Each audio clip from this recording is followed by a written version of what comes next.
And we are live. How's everybody doing tonight? My name is Anthony Brian Logan, and you're watching and or listening to ABL Live. Thank y'all for joining me tonight. You could be almost anywhere in the world, but you're right here with me live on the show, and I appreciate y'all for that.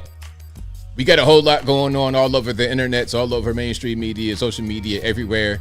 And I don't know where to start. First of all, the tariffs. That seems to be a very hot topic. People are so scared about the tariffs. The sky is falling. What are we going to do? The same old usual nonsense from the mainstream media. We'll talk about that a little bit more a little bit later. Also, the track meet fight. This one got a lot of people upset. But we're going to talk about it. Oh, yes, we are.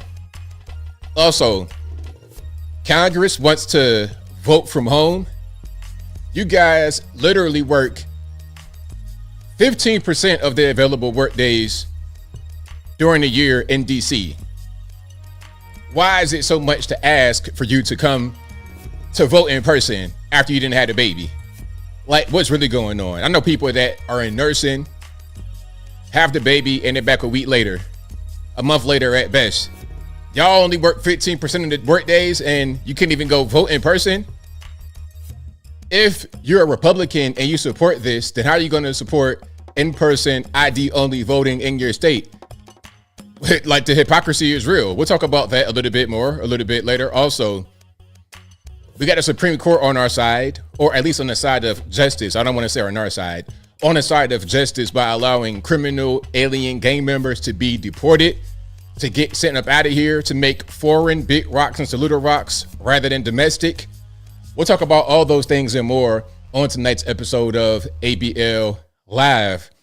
And thank y'all again for being here. You guys are the best audience anywhere on these interwebs. If you like what you're hearing so far, if you enjoy the content in general, please give the video a thumbs up, like the video, share the video, do all that good stuff. That'll help me out tremendously. Oh yeah, we got a lot to discuss. There's a whole lot going on. The whole situation with the track meet. I'm going to say this right now, and we're going to get into it later. I've always said the exact same thing on this channel when it comes to incidents of somebody placing their hands on somebody touching somebody initiating physical contact with somebody. I said it from the very beginning, 2015. I'm not any different right now, 2025. I don't care if they're black, white, Puerto Rican, and candy stripe. Don't put your hands on somebody. Don't start none, won't be none. It's very simple. I always tell y'all, look, I'm the nicest guy in the world. You want this shirt, you can have it. It's no problem. I'm that kind of guy. All I ask is that you leave me alone. Don't put your hands on me, especially if I say, hey, don't touch me, don't put your hands on me, and you do it. Don't I always tell y'all, if you start a fight with me, knowing that I'm not the kind of guy that likes to fight, if you start a fight with me, I'm going to stomp you out because it's your fault. I don't start fights at all, ever.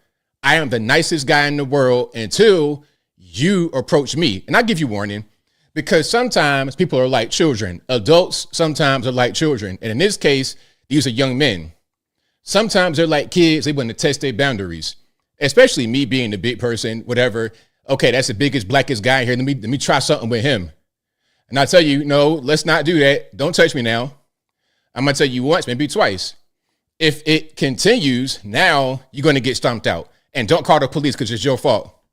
I've been saying that. I don't care what it's for. And then the funny part is that I got accused of being a race baiter. A race baiter? How am I a race baiter? I don't care about the color in the situation. The same way I did not care when I defended the person in the, Derek Chauvin. I defended Derek Chauvin. I defended Daniel Penny. I defended the cops out there in Ferguson, Missouri, Baltimore, Maryland. I defended them because I saw the situation for what it was, and I didn't see black or white. It wasn't about taking the white man's side or the black man's side.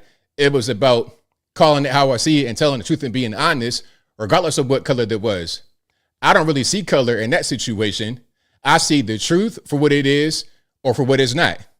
Simple. Me, a race baiter? How? Race is not even important to me, but obviously it's very important to quite a few people. Obviously it is. Not all people, but quite a few, it's important. And I understand, I get it. I'm empathetic toward those who feel a certain way because of race, because this country was built on race. It was built on it from the very beginning. So I get it. I understand your feelings, but I don't care about feelings at all. I have no feelings. I told y'all before what I say, ice box where my heart used to be. I have no feelings. I'm straight about what makes sense and what doesn't make sense. Point blank, period. And I'm consistent. I'm not the kind of guy that'll say one thing one day and then something else the next day. I sit here and tell you that Daniel Penny was in the right. Then I get up here and say that this young man who had the knife was 100% wrong and throw him in the penitentiary forever. And he didn't, he was the aggressor. Is BS. Why would I do that? I'll be consistent regardless of who it is, where they are, what gender, affiliation, color, religion. I don't really care, period. Simple as that. And shout out to you guys who understood where I was coming from. And shout out to you guys who don't agree with me, but you still respect my ability to be consistent and ability to say one thing and mean it. If I say something, I mean it. I'm not a liar at all. Never one time have I lied to y'all, ever. I would never lie to y'all. What kind of man would I be to sit up here and lie to y'all, tell y'all a thing that I think you want to hear? I would be disgusted with myself. If I look in the mirror, I'll be disgusted with me. It was like, how dare you lie to them people? For what? For some money? I don't care nothing about money. I got money regardless. Who cares? I'm all about telling the truth, period. I don't care if I lose my whole YouTube channel, my Facebook, my Instagram. I don't care nothing about nothing. I could be in the street smoking crack for a living for all I care. Who cares? Hey, you know what? As long as I got the truth on my side, that's all that matters. Period. Now we're gonna get to all the details. The tent police talking about, oh, it's their tent. I mean, whatever. Listen, it's pouring down, raining outside. Be a good human and let me just sit right here while the rainstorm is going on. And then once the rainstorm is over, I'll go about my business. Be a good human. Don't try to bully me out of this particular tent while it's a pouring down rainstorm. That's called bullying. I don't like bullies. I don't like stuff like that. I don't do with that. Okay. We could say it was an overreaction, sure. But what was the initial provocation? Don't put your hands on me. Don't touch me. Leave me alone. Leave me alone. Don't bully me. Don't harass me. Don't pick on me. It's so simple. And I would say the exact same thing if it was reverse racist, because I'm not a racist.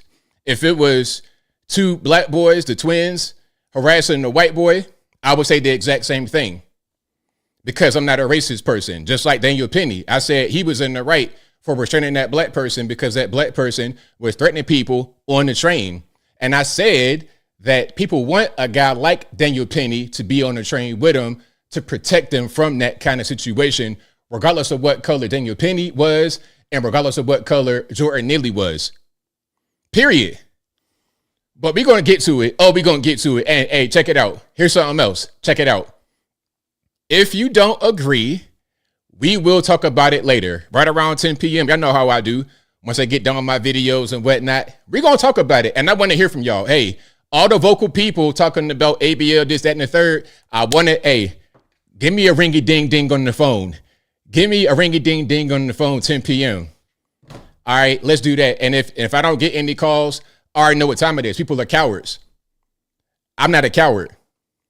Anyway, that was on my chest. I wanted to get it off. That was on my chest. It was like right here. Had to get it off. But shout out to you guys. I appreciate y'all for joining.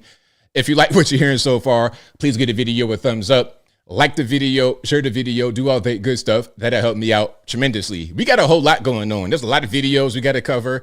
A lot of brand new exclusive things. Oh, yeah, we got a whole lot going on, but y'all know how I do. Shout out to you guys for watching. I appreciate y'all. Without you, there is no me. Y'all already know what it is. But also, shout out to the sponsors. Shout out to patriotpost.us, your best source of news and information anywhere on these interwebs. Their link will always be in the box, or just go to patriotpost.us in the browser. Tell them that ABL sent you. Go to ablmerch.com. We got the hats. We got the t-shirts, the stickers, the hoodies, the mugs, and more right there on the website, ablmerch.com. That link will always be in the box. Also, go to my regular website, anthonyblogan.com. That is ANTHONY, the letter B, LOGAN.com. Go to the front page of the website. I have articles for each video that I produce. And in each article, I have sources from the left, from the right, from the center, from the Democratic, Republican, politically agnostic, local, national, international, Whatever you want, I got it right there on the front page of the website, anthonyblogan.com. Thank you right there for the link, Sheree, in the chat. I appreciate it. Also, please go to the contact page, anthonyblogan.com/contact us. There you'll be able to find my email address, my email address, my UPS box, of course, my social media accounts, my Facebook, Instagram, Twitter, never going to call it X, TikTok. All those links are right there on the contact page of the website, anthonyblogan.com. And for you guys who send me emails and physical mail, thank you. I appreciate it. You guys send me Twitter DMs, Facebook messages, Instagram messages. I appreciate you. I may not respond all the time. I probably won't normally, but I do see like 90% of your messages. So thank you for what you do. I really, really, really appreciate it. You most certainly helped me out quite a bit. Now, there's a lot I want to get to. There's a whole lot going on. I don't even know where to start. Oh, and then the whole scamming thing. If you ever in the comment section wondering if you are conversing with me or not, you're probably not. And the best way to cross-reference is to go to my website and look at the email that's right there, contact@anthonyblogan.com. You got a 1,000-digit WhatsApp number. You got somebody's sketchy email address. Okay. I live in the shoe at the bottom of the river at outlook.com. It's probably not me. Please don't get scammed. It's 2025. We trying to get this money. We got the orange man back in town who knows how to really get this money. Unlike these liberals who just tax and spend, they'll spend all your money on the most ridiculous nonsense ever. So having said all that, make sure you keep all your monies and invest it appropriately rather than with some bot on the YouTube comment section. Alrighty. So there's a lot we got to get into. Now, speaking about monies, paid protesters, we know that many of these people are paid. We've known that for years. This ain't nothing new.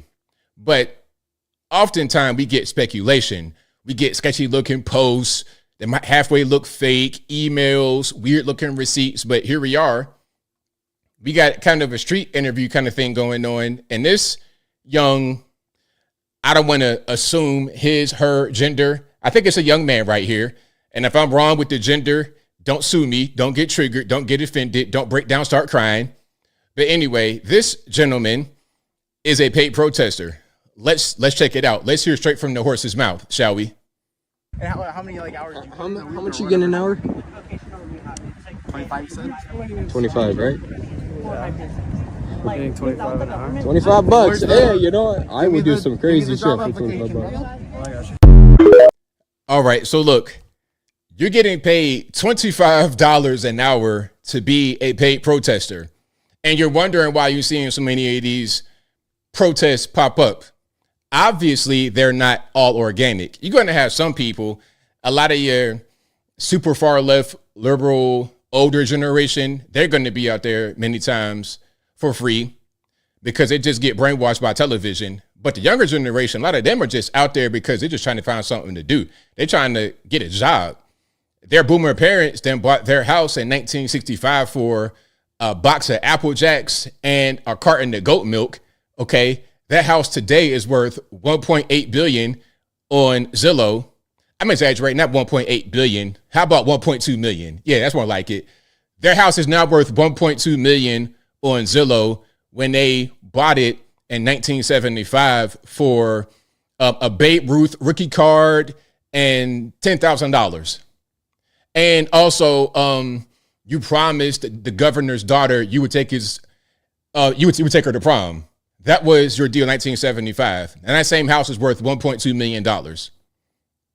So the boomer generation, they just out there because they feel like it's the right thing to do. They're not really worried about finances, but their children and their grandchildren specifically are out here just trying to get some money because they don't know what to do. They're often rudderless. They don't have any skills. Maybe they went to college for a degree in underwater basket weaving. Now it's like, okay, what do? I'm out here, I don't have no money. Let me just be a paid protester. And that's how you have so many of these big, large scale protests across the country because it's a job. Ultimately, it's a job. You know, I love the USA. One thing I know about the USA is that money talks, BS walks. Hey, man, you can boil a lot of this stuff down to money.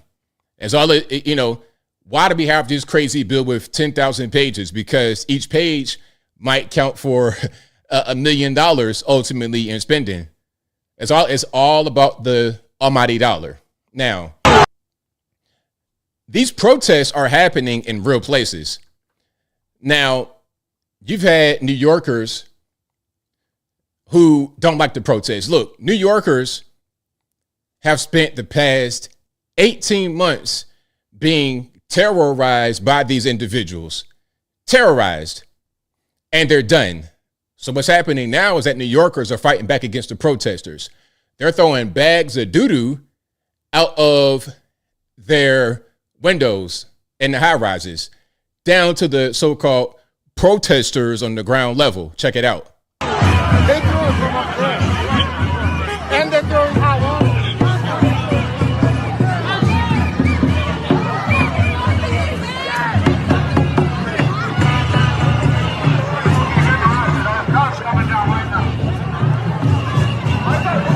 So look, they got umbrellas because they're trying to prevent the doo-doo from splashing on them from above. That's crazy. How about this? Rather than having an umbrella where there's not a raindrop in the sky because you don't want to get hit by these projectiles, how about you just go back to the house? How about you just stop messing with people? Leave people alone. Don't I always say that? Leave people alone. You're messing with them. You're harassing them. You're in their space. You're making noise.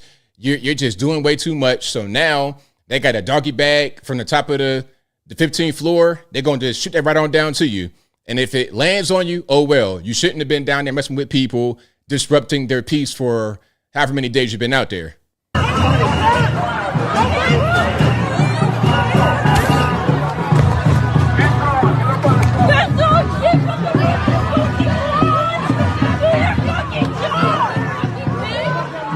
So now they talking about, hey, do your job to the police. Nah. You don't like the police, right? The blue line gang, you don't like them, right? Nah, don't cry to the police now. Y'all revolutionary, right? You don't need no stinking pig to help you out. Nah, you do something about it. Or how about this? Go home. Stop messing with people. It's a very simple thing. So yeah, shout out to the jihadis out there that are begging the cop for some help because they're getting pelted with some objects from the condos, apartments, or whatever above them. All right. Yeah. Shout out to officer. Do something. You're not doing anything. Okay. Hilarious. Now, Boston Mayor Michelle Wu. I don't think Bostonians really like their mayor. We all know about her. Open borders, sanctuary city, come one, come all.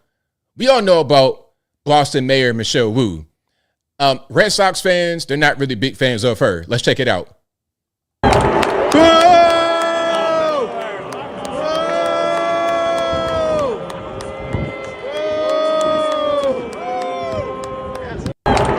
She had a baby. Hold on. Let me see what's going on here. How old is Michelle Wu? Am I tripping? Is that a grandbaby? Wait. Hold on. Michelle Wu was 40 years old. Okay. Did she just have a baby just like right now? Let me see. Let me see if I can find it. Hold on. All right. Hold on. Do y'all know if she had a baby? Because that is a little bamboo nail right there. Wait a minute. Hold on. Okay. Marriage, pregnancies, faith. Okay, she had a baby in 2014. And let's see. Oh, okay. She had a child just in January. All right, January 2025 at 40 years old. Hey, shout out to her. Shout out to her. Anyway, yeah, they're not really big fans of Michelle Wu out there in Boston. So yeah, shout out to the Red Sox fans. Now listen, this right here, I'm gonna show you this meme that Cal Kalinske posted. Some of y'all may know who that is. Some of y'all don't. Okay, you can see Secular Talk, Cal Kalinske. That's him right there. All right, looking like back streets back. All right. Now this guy, and if you don't know what I'm talking about, hold on. I might not be able to find a recent picture of him, but we ain't gonna really get into that. He posted this meme because he's saying this will be the future for Americans if we are able to get jobs from overseas. And the assumption here is that Americans are not going to want to do this work. It's slave labor and who wants to do slave labor, let the slaves over there do it. It's the whole sentiment behind this post is that this kind of labor is beneath Americans. All right, let's go ahead and check it out.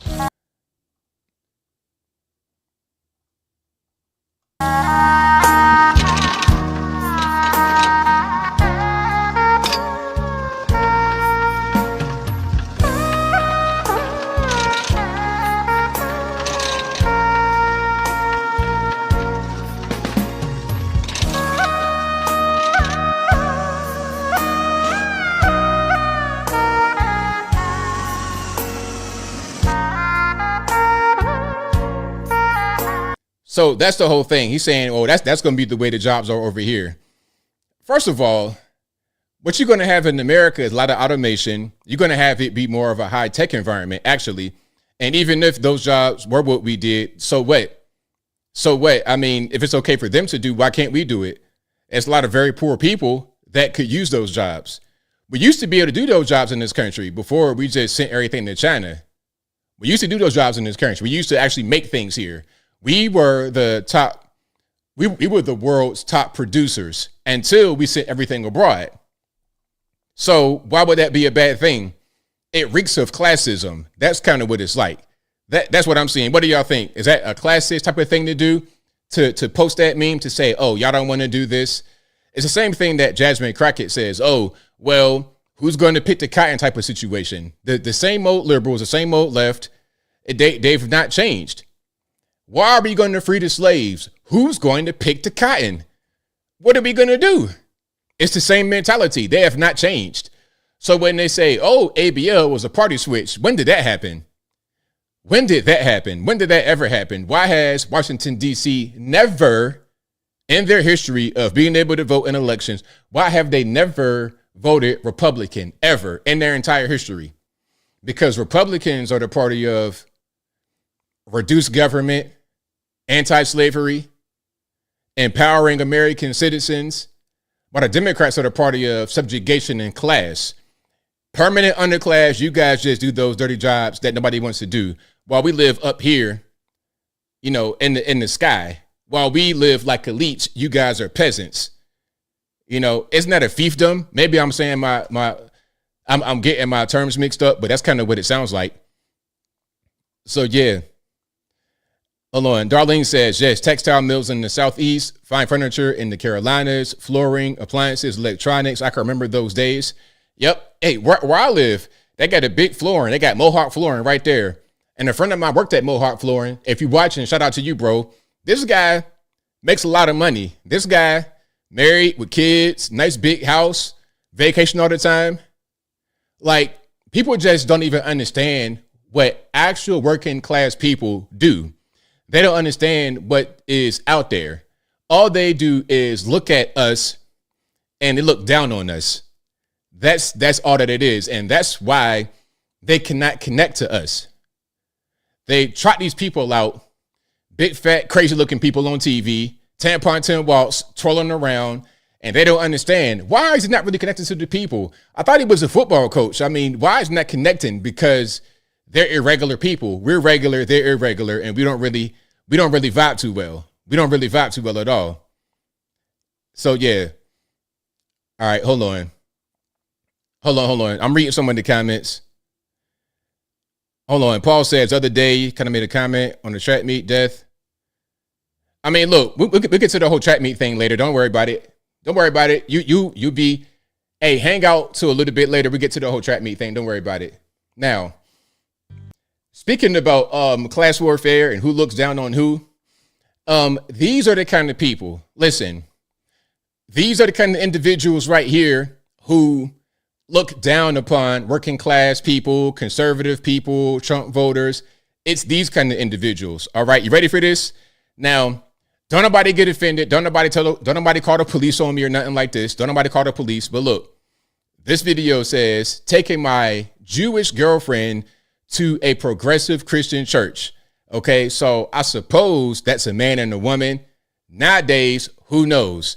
You can see somebody looking like Macho Man Randy Savage. It'd be a whole bull dagger in disguise. But let's watch. This Sunday, my girlfriend and I went to an LGBT affirming church in Ferndale, Michigan, and I want to tell you about it. First, I made us coffee in the preferred style of pretentious millennials, and I watched patiently as she took till the last minute to get ready, as is proper for the most beautiful of girlfriends. We visited Metropolitan Community Church of Detroit. We'd first noticed it because it meets inside of Affirmations, the LGBT community center, and we thought it was super cool that an inclusive faith community met there, so we wanted to check it out. It was incredibly diverse and welcoming, and I was shocked that they had been an LGBT inclusive church since 1972, which is rare, but a great reminder that although many Christians can be judgmental, God has always been for everybody. As an old school church kid, I loved that they sang some of the songs I grew up with. During announcements, they told us about an app to help easily contact our representatives to voice concerns about the current administration. Since it was Women's History Month, they told the story of the first woman who was ordained in their denomination, who was also a lesbian. She was ordained in the 70s and paved the way for women and queer people in the denomination. It was so cool to celebrate her legacy, and I thought how different it would be if those were the heroes more Christians celebrated. Okay, that is quite enough of that. So, look, these are the kind of individuals, hold on. These are the kind of individuals right here who are going to be protesting against you, protesting against Trump, Elon. These are the kind of individuals that are going to put some of those inappropriate books in your children's library. It's going to be guys look just like that. Okay, I'm a Christian and I got a woman. Really? You're not gay yourself, bro? Like, what's really going on here? Like, are you in the closet? It's them. And I don't care what color they are. They can be black, white, Puerto Rican, the candy stripe. Those people, I can't get jiggy with. I cannot get jiggy with them at all. How about y'all? Y'all let me know. And I've seen quite a few of them of all colors. Okay, I've seen a whole lot of them, and I can't get jiggy with them. Now, if you like what you're hearing so far, please give the video a thumbs up. Like the video, share the video, do all that good stuff. That'll help me out tremendously. Going back to the whole thing about picking cotton. Oh, well, we need to have the migrants because they do the jobs that Americans don't want to do. Going back to that, let's look at Jasmine Crockett here. Okay, Jasmine Crockett. This is the black female version of what we just saw. It's the same kind of person. Okay, it just manifests itself a little bit differently. The wig is a little bit bigger and the coat is a little bit more puffy. And the funny part is that she is appearing more masculine than the white guy we just saw, which is crazy. Like, how does that really work? This is why I say Big Mike is the most masculine person in the Democratic Party. Who else are we going to pick? Aside from like a Eric Adams or a Gavin Newsom, who are we going to pick? Pete Buttigieg, married to a man with two adopted babies, tampon Tim Waltz, dancing and prancing around, dancing queen. Anyway, here she is talking about, well, look, we're not going back to picking cotton, so we got to get the migrants in here. So I had to go around the country and educate people about what immigrants do for this country, or the fact that we are a country of immigrants. Right. The fact is, ain't none of y'all trying to go and farm right now. Okay, so I'm lying. Raise your hands. You're not. We done picking cotton. We are. You can't pay us enough to find a plantation. I know that's right. Okay, so there's so much I want to say. If it's about us in the black community, there's a lot of us that are doing nothing. You got 12 and 13-year-old boys out here selling dope, making next to no money, making less than minimum wage. Actually, when you look at how much time they be out there, they're probably making just enough to be able to get something to eat. They're not even making no money for selling dope, for real. It's not really a thing. Fentanyl costing next to no money. The dope game been over with. You're going to go to jail. You're going to die when you're like 16 years old. So what else are we to do? A lot of these kids have no education because the parents don't know anything. The teachers are not really able to help because the parents can't help the kids and the kids don't care. And the teachers get a bunch of money, but they're not necessarily the best teachers. They don't know anything either. So it's like, what am I to do? Why can't I go out here and work in the farm if I want to? Okay. It's not going to be permanent. ABL, why must we do jobs we did during slavery? There was quite a few jobs we did during slavery that people do, and these are real jobs. You get the Hispanics over here, the Guatemalans, Mexicans, and everybody. They come over here and they do those jobs very well. The same jobs we did during slavery, they come over here, do it. They build a house off of those jobs. They start their own business on those jobs. They got their own truck, their own company, their employees. They got the whole industry based around doing some of these jobs, and they can start there and then build somewhere else. I knew guys that was roofing, framing, and whatnot in high school, and they kept moving up in their life, and now they're making 6 figures, 7 figures. They got their family, living the American dream. So I don't understand this whole thing about, oh, we're not going to do that. Nobody is too good to do farm work. Nobody is too good to do manufacturing work. Nobody. I don't care who they are, what color they are. And again, the thing is, the migrants come over here, they do those jobs, and they make a crazy killing off of it. We need to do more of those jobs ourselves. We're so reliant upon so-called migrant labor because of how cheap it is. We're relying upon China for all of our production needs. What are we going to do? Just spend money? Just spend money and that's it? How are we going to spend money with no productivity? We got to be able to do things with our hands, with our minds as well, but with our hands. We have to. So yeah, shout out to her and her zoot suit. Now, speaking about the migrants, speaking about the criminal aliens, the Supreme Court has ruled the Trump administration can use the 1798. Oh, it's a law from 1798, ABL. How about the Constitution? How about the start of this country? How about when that happened, huh? How about when that happened? The laws that were on the books back then in the Constitution are still around today. We still follow those rules halfway, a little bit, barely, but we still follow them. Freedom of speech is kind of in jeopardy. Second Amendment, we got it a little bit, but we cite those laws from the 1700s every day. So why does it matter that this law, the Alien Enemies Act, was out in 1798, or it came to be in 1798? Why does it matter? I don't understand. All right, so here is Brett Baer looking very enthused to announce the news. Let's check it out. We're getting some breaking news at this hour coming out of the Supreme Court. The U.S. Supreme Court has handed President Trump a victory, letting him and his administration use the 1798 law that historically has been employed only in wartime to swiftly deport alleged Venezuelan gang members as part of the Republican president's hardline approach to immigration, granting that administration request to lift the Washington-based U.S. judge James Boasberg's March 15th order that had temporarily blocked the summary deportations under the Alien Enemies Act while litigation in the case continues. So the Supreme Court has weighed in. We're getting some. All right, so there we go. So yeah, shout out to the Supreme Court. Shout out to President Trump and the administration. The illegal aliens got to get up out of here. And it's weird here I'm talking about, oh, well, they're not going through the court process. They're not going through the court process. Well, when y'all let 20 million illegal aliens come into the country, was that going through the court process? When y'all lifted the concertina wire at the southern border and just olayed them in, you just let them in, let them stream in like water. When you did that, was there a court process involved? I'm just trying to understand. I'm trying to figure it out. So I'm not really trying to hear the moral high ground argument from those people who did that to us during the Biden administration, and now they're mad that we're cleaning it up. You busted into somebody's house and spilled water all on the floor. We trying to clean it up ourselves, and you don't want us to clean it up. You're stopping us from cleaning the mess up. We come in and clean the mess up, and you say, hey, where's your mess cleanup permit? Excuse me? You made the mess. I am cleaning it up. Don't worry about how I do it. Just worry that I do it, and that's it. You made the mess.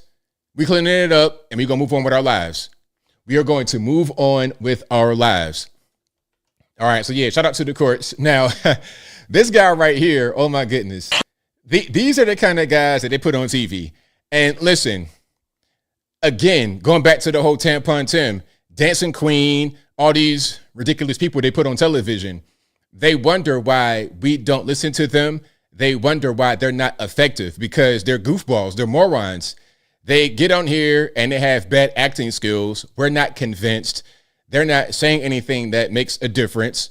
So we're going to just go ahead and ignore them. We're going to ignore them totally. Now, who is this guy right here? Is this Eddie Glaude? Okay. Eddie Glaude went on a crazy tirade on MS-13 DNC. Let's watch.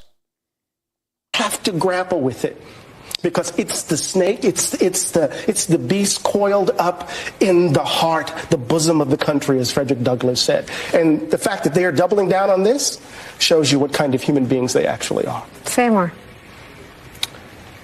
We chose a felon who is more interested in loyalty, who's more interested in retribution, who's more interested in grift than in democracy. And we chose a felon because we didn't want to elect a black woman. So to read that, to actually explicate that, is to say we would rather destroy the republic than for that to have happened. And until we grapple with it, there's no amount of protesting I could do.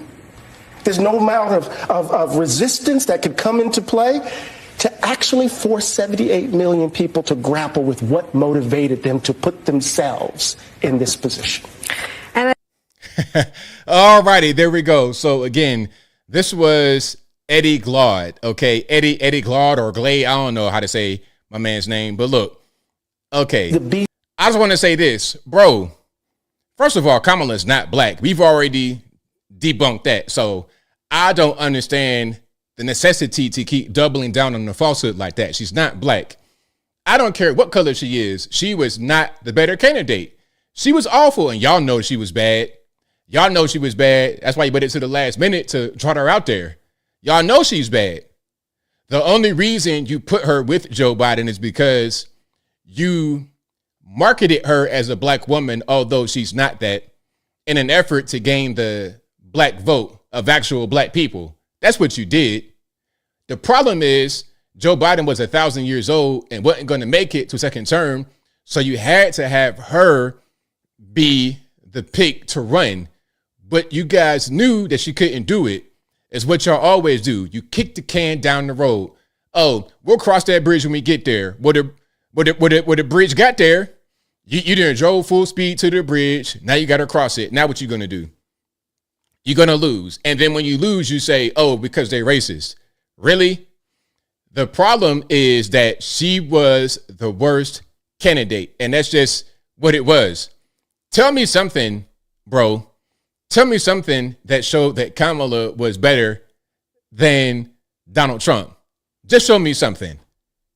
Matter of fact, show me something that said that Kamala was better than Joe Biden. Joe Biden, even in his advanced, decrepit, old, fossilized age, was better than Kamala Harris. And that's a crying shame. So yeah, shout out to him. This is typical MS-13 DNC type of stuff. All right, that's what they do over there. I don't know how anybody watches it. If you just sit there and veg out watching MS-13 DNC, God bless you. All righty. So now we got another one of these kind of individuals here. This is, what's the man's name? Stephen Horsford, okay, from North Las Vegas, if I'm not mistaken. Now, he's mad about the tax cut. The tax cut, oh, that's bad. He's really, really upset. And he's going to tell you just how upset he is at these tax cuts. Let's watch.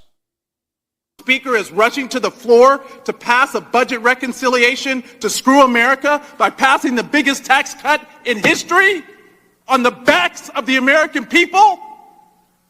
WTF? Who's in charge? The Speaker. WTF? Is that what we're going to say? Bro.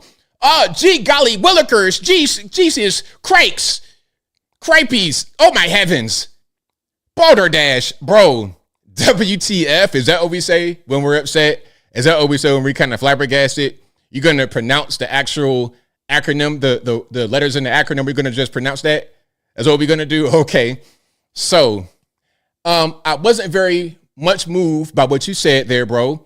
It didn't really touch me too much, okay? WTF. It didn't really do it for me. It didn't really give me the feeling I needed to be on your side, bro. So, yeah. Democratic Party, y'all got to find some actual men to put in here. These dweebs ain't gonna cut it, man. These dweebs ain't gonna cut it. I would never in my life be so indignant in front of people and say, WTF, golly. Oh my goodness. Again, this is a U.S. House rep. Okay, a U.S. He goes to D.C. He gets paid by our tech. Listen, we pay that guy. We pay him. His name is, again, Stephen Horsford. All right. So yeah, shout out to him. My. Keep me rocking and rolling here. If you like what you're hearing so far, please give the video a thumbs up. Like the video, share the video, do all that good stuff. That'll help me out tremendously. All righty. So, of course, we got more protesters. Where is this? It says downtown 505. Where's 505 area code? Hold on. That is downtown Albuquerque? Okie dokie. Albuquerque or Santa Fe or somewhere. Anyway, hey, I guess the people that are paying these protesters have a New Mexico office. Okay. They got one out there too to pay some of these people. I know times are hard everywhere to some people, and Albuquerque, Santa Fe, etc., no different. All right. So we got a little protest. You see the signs. Vaccines work. I believe science. Legalize. Oh, I'm going to read that one in a minute.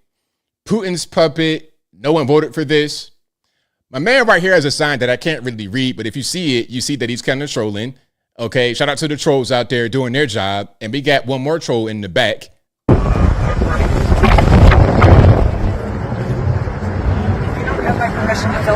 There's public, so it's legal.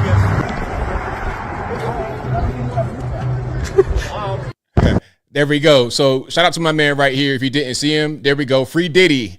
All right, we got a free Diddy sign. So shout out to him for infiltrating this little brouhaha out here in the street in New Mexico. I like it a lot. Your troll, hey sir, you and the other dude with the other sign that I can't read, you guys have A+ trolling game. I love it. Okay, we got one guy, white guy or something like this, another guy, black guy, coming together for the purpose of disrupting this ridiculous protest. I love it. Round of applause to y'all. Hold on. There we go. Round of applause for y'all. Yeah, free puff. That's what we're going to do at the protest. I love it. Hey, shout out to you guys who are out there really just bucking against the system and not letting them tell you whatever they want to tell you. Not falling for the psyops, not falling for George Floyd 2.0, not falling for any of the things they want to try to do to you. Shout out to you guys for being strong-minded. Okay, now this is going to be the youngin, the triple OG, the young OG, Nick Shirley, out here at one of these Elon Musk protests that at this point, in my humble opinion, are clearly just opportunities for people to make money. Okay, I'm going to be out here for however many hours and I'll get paid X amount of money. Let's watch some of this. And again, shout out to Nick Shirley. This is his video. Today we're confronting these anti-Trump and anti-Elon Musk protesters, seeing what they're protesting for. Let's see who we can get up here. Wow. I just want to remind you of protest procedure. Don't film unless it's consent of anyone's faces. And we'd ask if We're on public property, though, so we can film. Are you part of the protest? Are you against? Of course, I'm here. Hey, easy, dude. You don't have our consent to do this. Don't touch me. Don't touch me! Whoa, Don't easy. touch me! I didn't touch. Let's pause for a second. Hey, ABL, that's what happened with the track kids. No, listen, in this situation, this little security guard guy is approaching them and he's putting their hands in their face. And the context is, I don't want you guys to film. I don't like what you're doing. And you're trying to block them. See, you're interrupting what they're doing out in the public, which you have the right to do. Leave me alone. See, you're interrupting my space, and then you're telling me, don't touch you when you're putting your hands in my face. That's much different than somebody sitting down under a tent in the rain, and then guys approach him, telling him to move when he was just minding his business. Much different. Touch you for nothing. You touched me! Don't touch me! You want some money? He's touching Can we him. Get someone around these people, please. Walk around them circles. Elbows. Easy, Circles. easy. Elbows. Circles. Easy, Elbows. easy. No. Easy. You're not here to. Wait. You're not here for the protest. Whoa. Police. What? Get the police. What did I do? Don't feed the trolls. No. Get them Elbows off. around. Elbows around. Holy cow. Don't let me go. Ooh, what are you going to do? Elbows. Elbows. playing football. It's like, bro, what we doing? You better get out the way before you get trucked. Man, it's gonna be looking like, hey man, about to get in that 3-point stance. About to be Ray Lewis out here. About to be Ray Lewis, bro. I need you to get out my way. Hold on, let's go back. This was funny. Hold on. You got to see the little run up to try and block the path. That's funny. Let's watch some of this. Elbows around. Holy cow. Don't let me go. Ooh, what are you going to do? It's like, bro, man, look, I make one move. Your whole ACL, MCL, CDL, BBL is going to snap like a twig. It's going to be done, bro. You've not done one hill sprint ever in your life. Just don't do all this extra stuff, man. Let me just go about my day. Please leave me alone. Leave me be. Elbows. Man, we are peaceful. What the hell is going on out here? Watch, he can't keep running. No, you can't keep running. What is going on, everybody? Oh, you got a little pep in this stuff. Man, look, if I was Nick, I would just do like a little jog around the whole perimeter and tire him out. After jogging for about 2 minutes, he's going to be winded beyond belief. Look, we got a crowd coming. Dude, you touched me. Bro, get off me. He's touching me. I know I'm attractive, but I'm not that attractive to be following me like stink on poo. Come on, man, get off me. Get off the property. Go. Ma'am, stop following me. Bro, what are you doing? Continue part of security. He's not allowed to be here. Part of no security. I could have brought a construction vest as well. I thought you were trying to fight for our country. I am fighting for our country. Okay. So these are the peaceful protesters. These are the people that are fighting for democracy. Democracy, that don't look like, that's not very democratic. Okay, if we had freedom of speech and the freedom to exchange ideas and freedom to assemble. So I can't be in your assembly because I'm different. You know what? This is much different than when I went to Trump rallies. There was never anything like this going on. I go to Trump rallies, it was a love fest. Whether you black, white, Puerto Rican, the Kennedy stripe, everybody was nice to you. Everybody was kind. Everybody was respectful. And the protesters, I mean, they had a little side of the aisle that they be on, and it's fine. We saw them and it wasn't no problem. We just saw them and it was okay. At an event like this, if there's protesters or whatever, as long as ain't nobody violent, nobody cares. Come on, man. You can express yourself, have different points of view. That's totally fine. But they don't feel that way. They don't feel that way. They want you to be up out of there. They want to attack you. They want to assault you. That's pretty much what that is. So yeah. And here's how they feel. Okay. This stat, I'm not really sure where this stat comes from. Okay. But the stat is not necessarily that important. We're going to just hear from the horse's mouth. The statistic from, I'm not sure what the source is, says survey, 55% of self-identified leftists say deleting Trump is justifiable, and that's dated April 7th. Again, I don't know the source of that, but what's most important is what this person is going to say. All right, let's watch. How do you feel about Donald Trump? I think that he deserves to die. You should what? Die. Okay. That's how I feel. So who do you want to run America? The people, preferably. You want the people to run America? Like a democracy should be, yes. Do you feel like the people voted for him? I think the people were fooled. How do you feel about Okay, all right. Hey, you know what? That right there sums it all up. And the caption, the current state of the Democratic Party, perfectly sums it up. So you want Trump to get deleted. That's what you want, right? Okay. Then when he says, hey, well, who should run the government? Who should be in charge? It says, well, the people should be in charge. Okay, the people voted for Trump, didn't they? Oh, or they were fooled. Oh, okay, but you said the people should be in charge. The people are in charge, whether you say they were fooled or not. Who are you to judge whether somebody was fooled, whether they made the wrong decision? Who are you to say that? The people voted overwhelmingly for Trump. It's just that simple. By a margin of what? 5 million physical popular votes. They say they want the people to run the country, but when the people run the country in a way that's different than what they want, then they say that they shouldn't be able to make the decision. Oh, they say, oh, well, we got to go back and change what the people said because I think they were fooled. How about this, sir, bro, sis, man, whatever the pronouns are? How about you were fooled into believing that you could become a girl when you're really a boy. How about that, bro? How about that? Anyway, yeah, shout out to him. Now, this, I don't know what this is. Am I going to cuss if I say that? Like, hopefully I'm going to say this and I'm not cussing. So if I'm cussing, hey, please forgive me. Everybody, don't call the police. But look, her flag here says, "In the cacistocracy." If y'all know what that is, y'all let me know. And what brings you out here today? What doesn't? Okay, and this sign says, "No kings, no dictators, no bullying. The king of burgers with a Trump mask wearing a Burger King crown." That's not bullying at all, is it? Can you explain a little bit for our viewers what this means? Go ahead. Raise your hand out. Cacistocracy. Government by the least suitable or competent citizens of a state. Seems to fit, doesn't it? And what brings you out here today? What doesn't? All right, there we go. So they're saying that the government is run by incompetent individuals. Again, who gives them the right to determine that? Who gives them that right? And you know what? If you want to end the so-called cacistocracy, all you got to do is go out there and vote. That's the tools our founding fathers gave us to change someone in office if we don't like them. Hey, we don't like the president, vice president, the cabinet, or whatever. Okay, well, go out there and vote. Now, some people may disagree with you and they may vote differently than you do.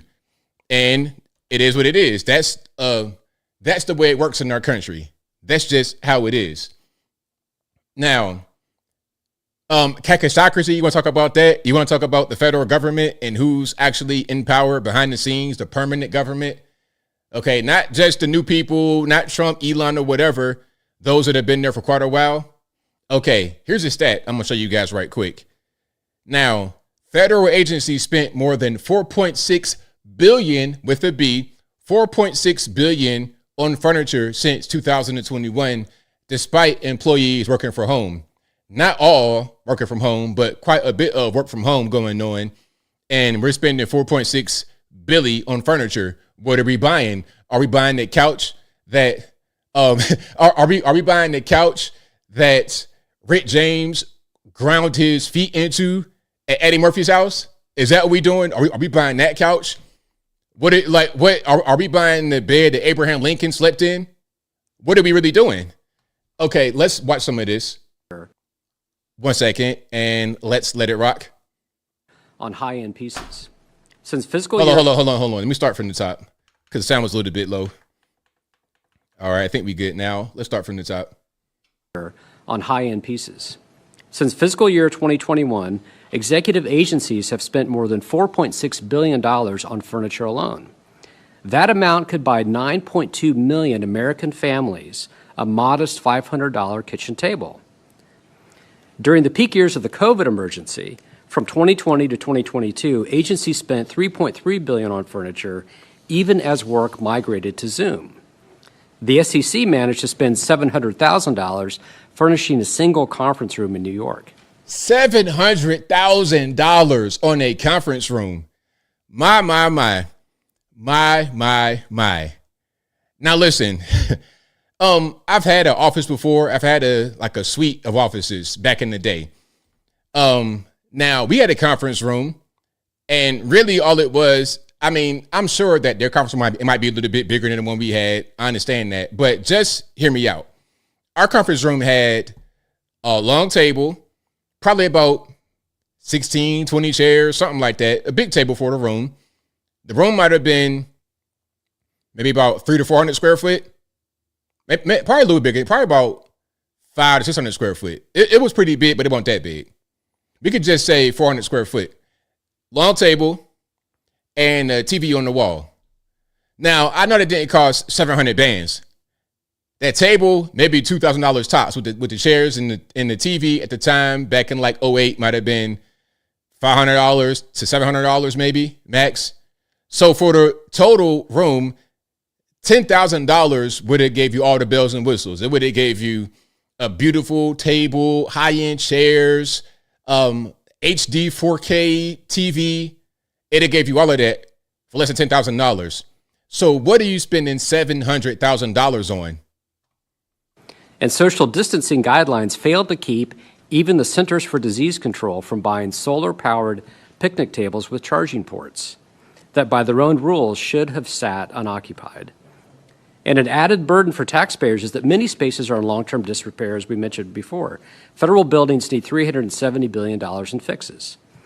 All right, so there we go. So yeah, these people are not spending the money very wisely, are they? They're not spending the money very wisely. This is why Doge is so needed. This is why Doge is needed. And you know what? A lot of y'all said it, money laundering. Exactly. That's why they don't want Doge to start snooping around, because that's going to be a whole industry that's uncovered. The money laundering is going to be uncovered, and they don't want that. They want to keep getting their money. They want to keep going on vacations. They want to keep not working. They want to keep doing whatever they want to do. Okay, and we'll get to the whole not working thing in a minute. We'll get to how lazy Congress is in a minute.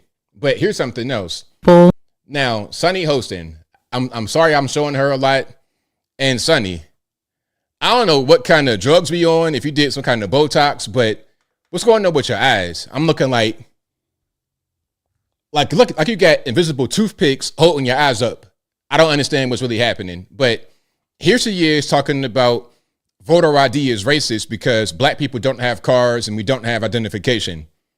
Don't have cars, don't have driver's licenses. So it's sort of a vestige of, I think, post-slavery laws where black people had to prove their right to vote, and oftentimes they couldn't vote because they couldn't pass some crazy test or they didn't have the appropriate ID.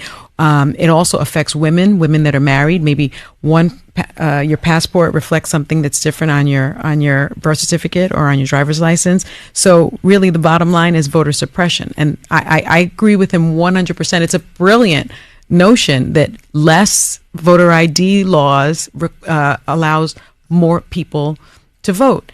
And most democracies do it that way. We're the only ones that really don't do it that way. Right. I mean, okay. Now, there's so much I want to say here. First of all, if you don't have any kind of ID, you're not involved with society at all.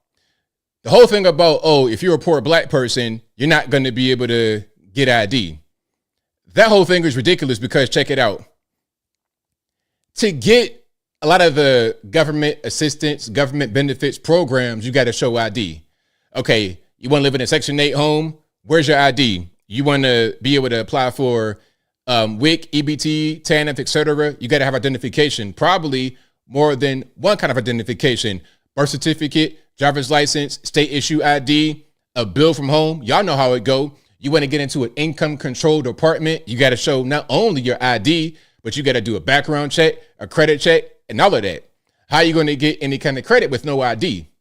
You're not functional in society if you have no identification. So if you're not in society, then why would you vote? Why would you vote if you don't even, you're not able to do anything without some kind of identification? Driver's license, state ID, something.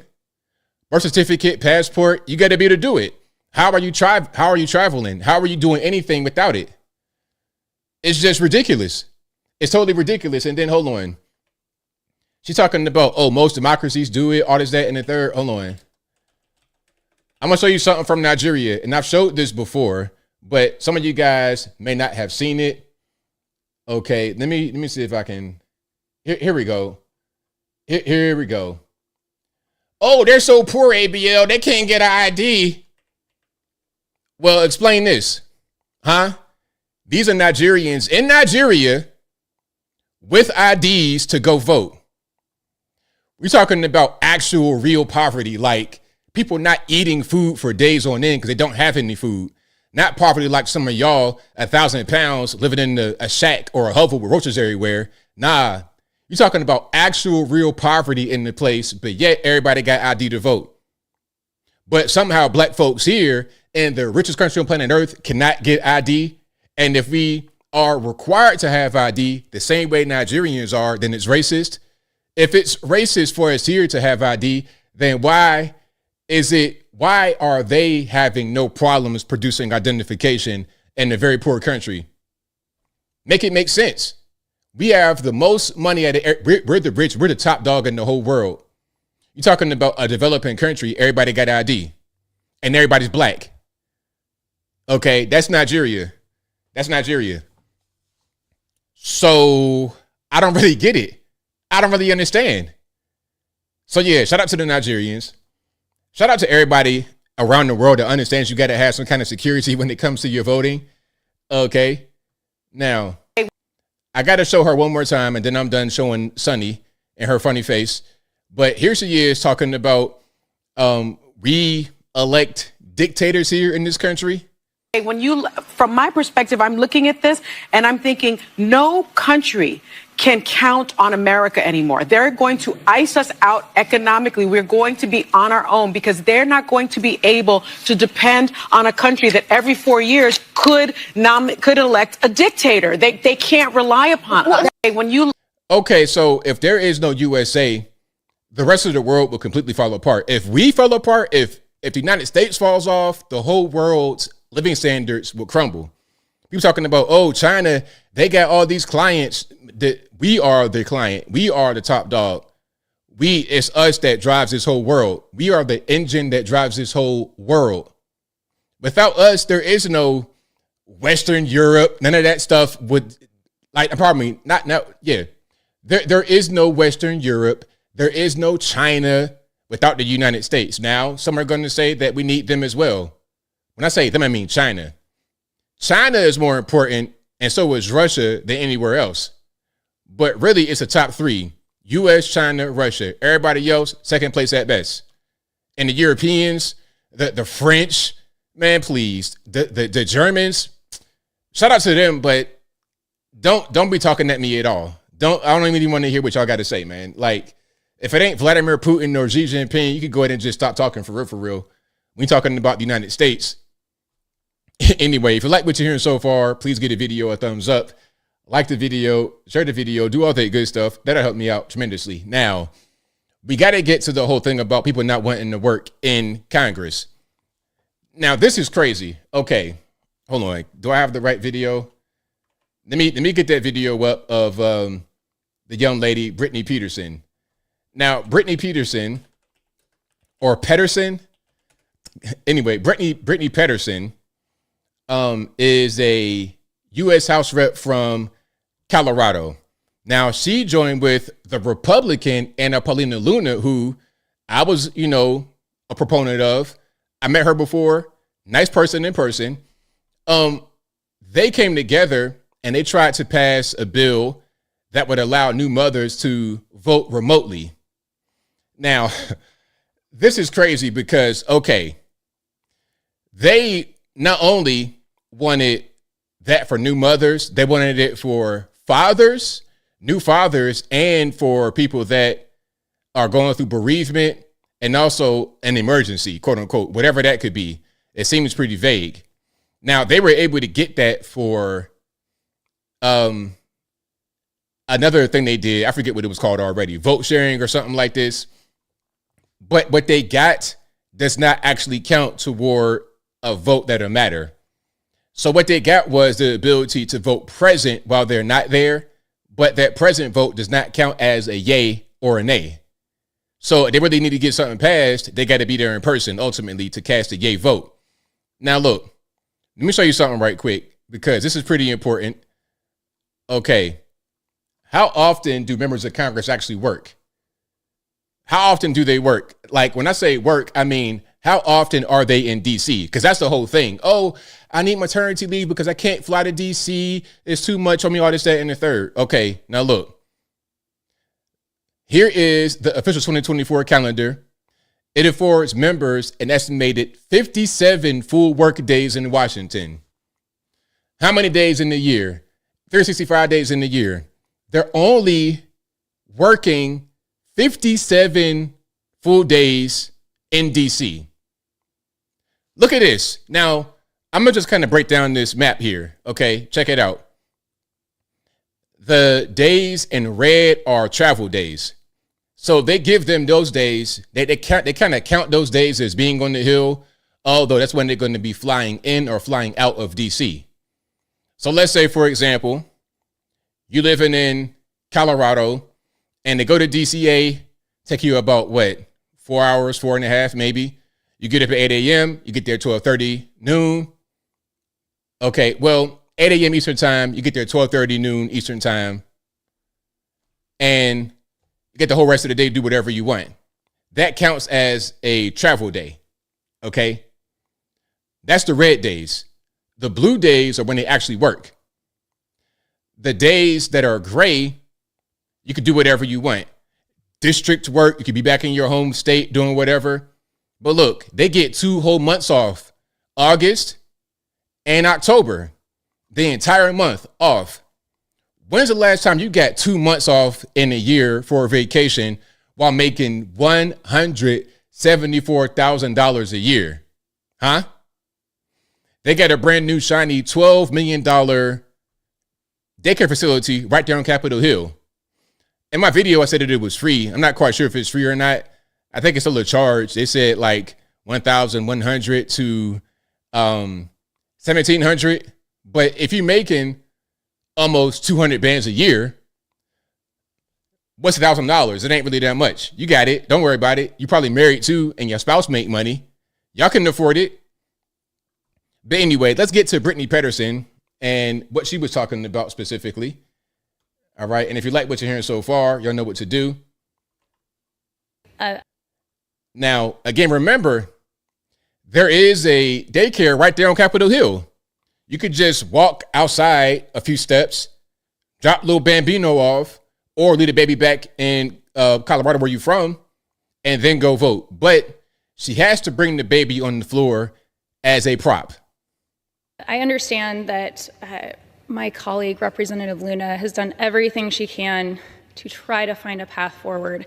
And this is ultimately the only option that existed at the end. But this does not address the real barriers that people will continue to face. This would be the last week that I could have been home, still working in my district, working as a member of Congress and representing my constituents, but making sure that I was not traveling across the country with my son. Do you think that there would be one Republican here today that would stand and vote present on the bills this week coming forward on my behalf? I don't think so. This is why this is not. Hold on, because we actually show up to go to work. We show up in person to work. Y'all are lazy. Y'all don't want to work. You only work 50% in DC of the available work days. Y'all got whole two months off in the year. Y'all are lazy. That's the whole problem. Y'all want to work from home. Y'all want to just be in your couch watching Netflix, playing video games, just playing by the app on the phone to vote that way. You lazy. Not a workable solution. This is not going to address when people are unable to be here for medical reasons and for the well-being of their kid after giving birth. Okay, so that's her on the House floor. Here she is again with the baby again.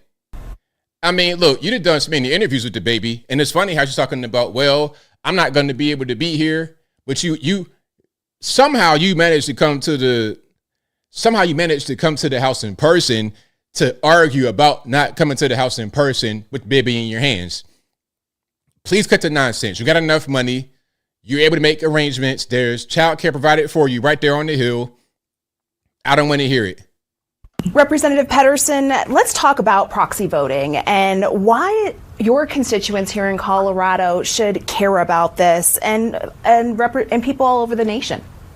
All right, I ain't gonna play it no more, but I wanted to show you just how much she's used baby as a prop. Now, she might be in Congress right there, might be in DC or whatever, but you could just get a stroller or something like that and let the baby sleep or do whatever baby's gonna do. You're holding the baby in view of the camera to use the child as a prop. That's what you're doing. And it's pretty pathetic if you ask me. That's pretty pathetic. If I was a baby, I would not want to be used that way. I don't think I would. If I saw that, like if I grow up and then I see that, I'm like, Mom, for you did that to me when I was a baby, like, why would you do that? I'd be upset. So yeah, shout out to her. Now, speaking about people doing things they shouldn't be doing, did y'all see this? Did you really see this? So you have two men that are going to compete against each other or they already did, in a women's pool tournament final in, Wigan, UK. So Harriet Haynes and Lucy Smith, both trans-identified males, beat all female competitors to take their spots in the women's final event. Now, the main thing here is what I said earlier. It's all about money. It's all about getting that money because there's a prize, there's a financial reward at the end of this. So these guys cannot compete against the men. So they say, you know what? Let's quote unquote identify as women and then go take their money. And it's not okay. It is not okay. Okay. These two dorks beat all the women. And then the question was about, well, what would being a man do in the pool tournament? How would that give you an advantage? Well, first of all, that's not really the right question to ask because at the end of the day, it's a women's tournament. Let the women play in the women's tournament, not men.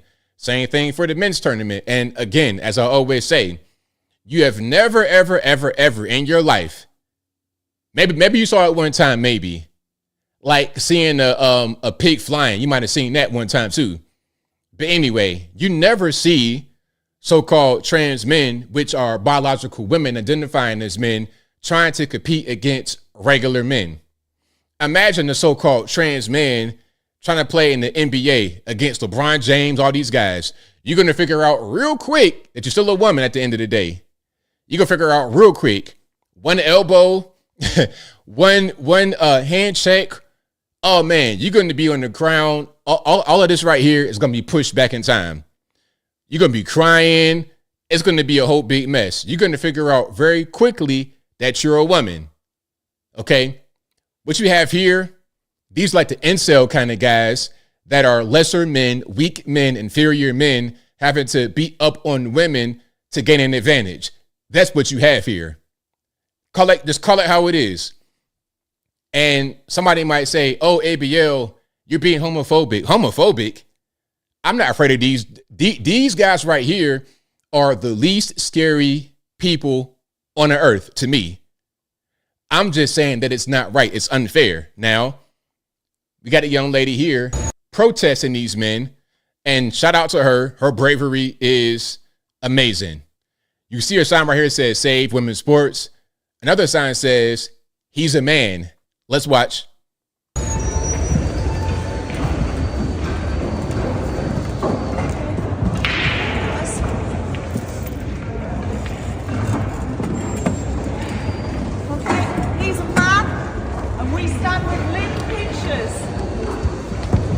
So that's the man right there, or one of the men.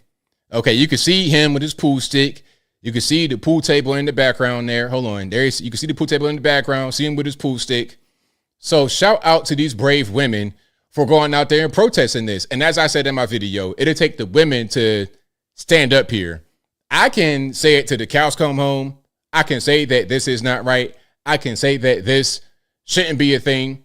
But ultimately, if the women don't step up, then nothing will change because it's y'all that are being encroached upon in your sports. So when you get a man that is trying to compete against you, don't compete.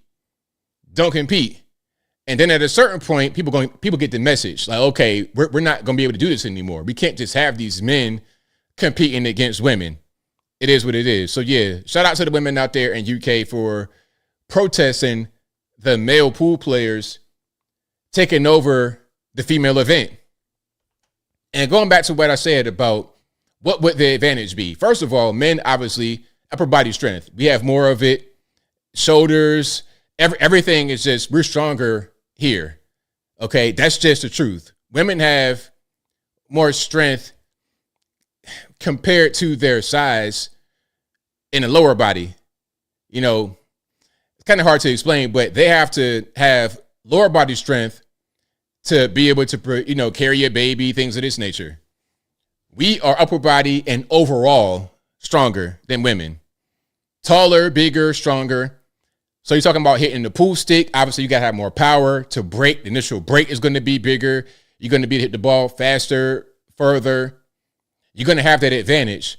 Your spatial awareness, all of that is going to be different as a man. Your brain is not the same. It's different as a man. So these things are real advantages, and it's not fair to women to have men encroaching their spaces. Now check it out. Speaking about men encroaching in women's spaces, the Trump administration has revoked all non-essential funding from the Maine Department of Corrections after they allowed a man in a women's prison. Now, let's just see how big this man is. Let's hear how big this man is and where he was at. Let's go ahead and check it out. And again, shout out to our FBI director. Shout out to our Attorney General, Pam Bondi.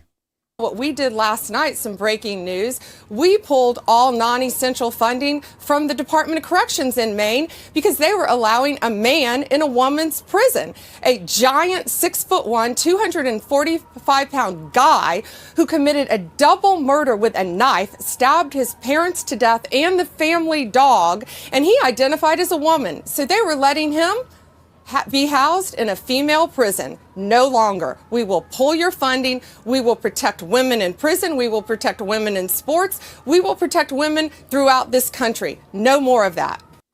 So yeah, shout out to Pam Bondi. Hey, you know what? This is what we need. This is a real women's rights issue. That's a real women's rights issue. You're going to put some big, tall, crazy murderer in prison with women, like a male, big, tall, crazy murderer in prison with women, like a crazy person killed his own parents and a dog. Not only are you a murderer, but you're crazy. He should not be in women's prison. So yeah, until you want to go ahead and get the guy up out of there, well, no more funding for you. No more funding for you. They're eating the dogs. Shout out to you, Ed Zachary. And if you like what you're hearing so far, please give the video a thumbs up.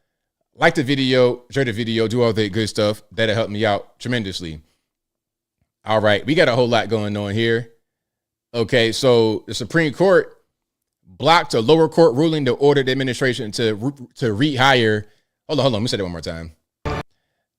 The Supreme Court blocked a lower court ruling that ordered the administration to rehire 16,000 federal employees.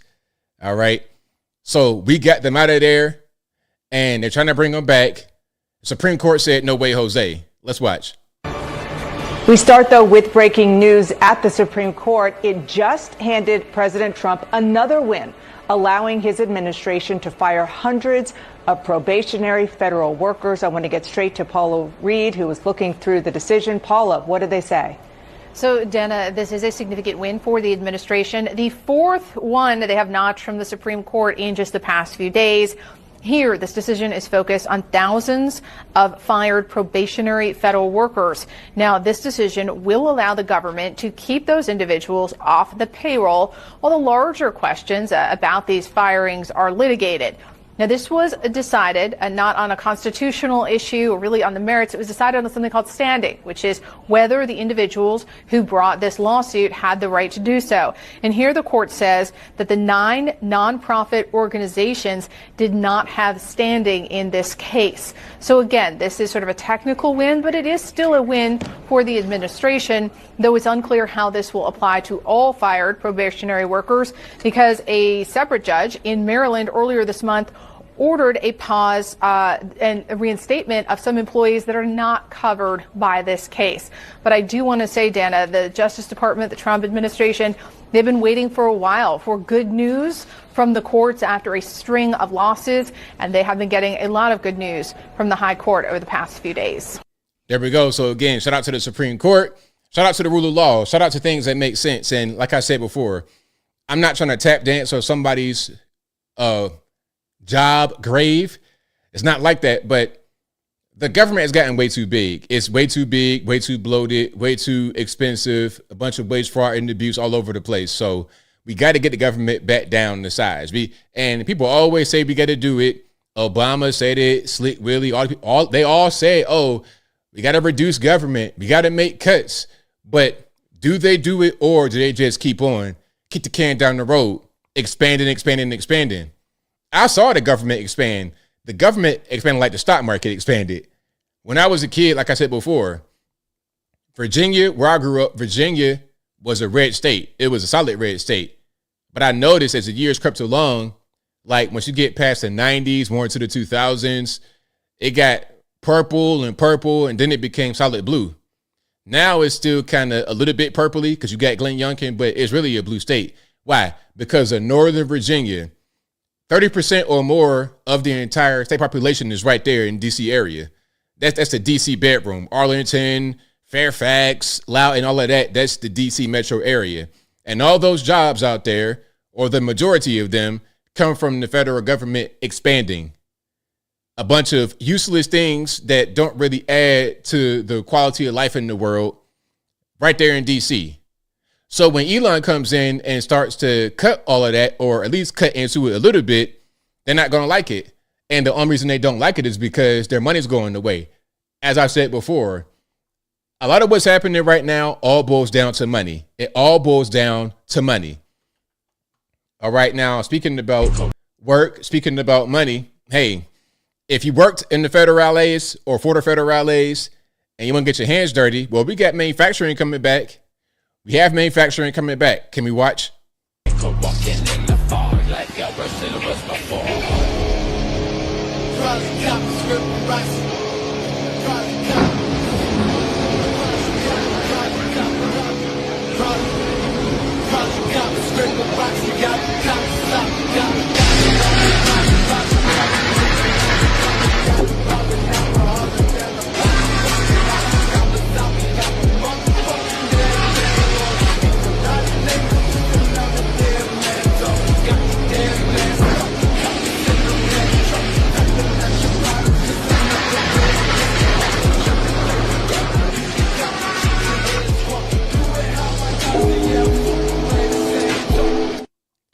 So there we go. Hey, looking for a job? Looking for a job? That job's available. If you want a job, that job's available. So it's fine. It's fine. Shout out to the guys out there, the roughnecks, guys using their hands. Shout out to y'all. Because these jobs have to be done. These are real jobs. It's real employment. Hey, let's go out there and make it happen. Everybody can't work a desk job. If you have a desk job, shout out to you. But that's not for everyone. It's okay that you have your job. But that's not the only way to go in this world. You could do a lot of different things. So if you're looking for work and you don't mind getting your hands dirty, especially if you're young, especially, you like 20s, 30s, and you chilling at the crib, man, come on. Go out there and work. Get your hands dirty. It's okay. Make that money.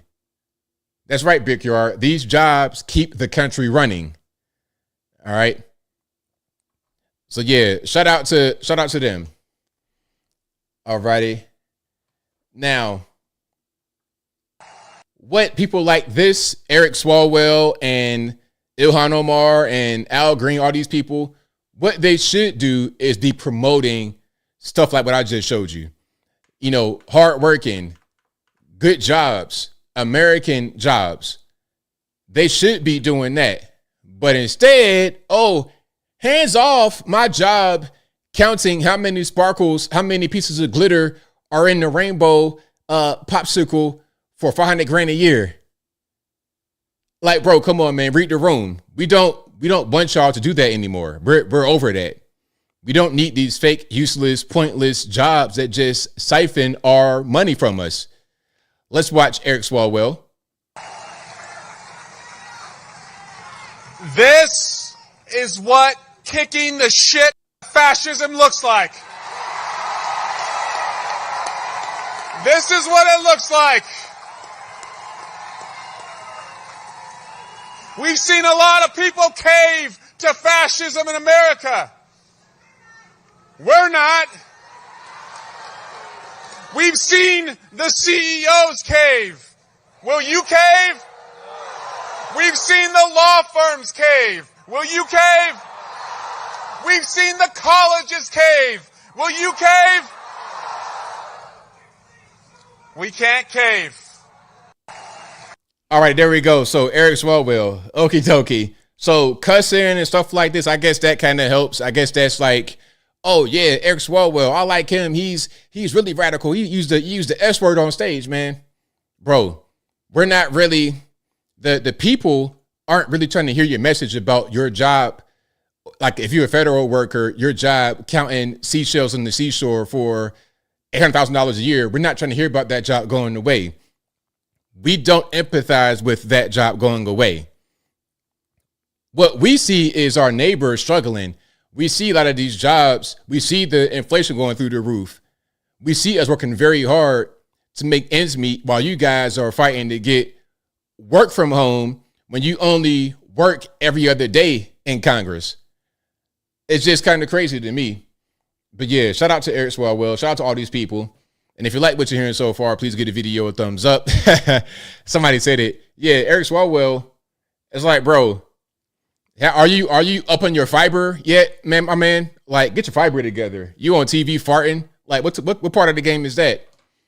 Anyway, so and again, there are some who say that Republicans don't like what's happening with Trump.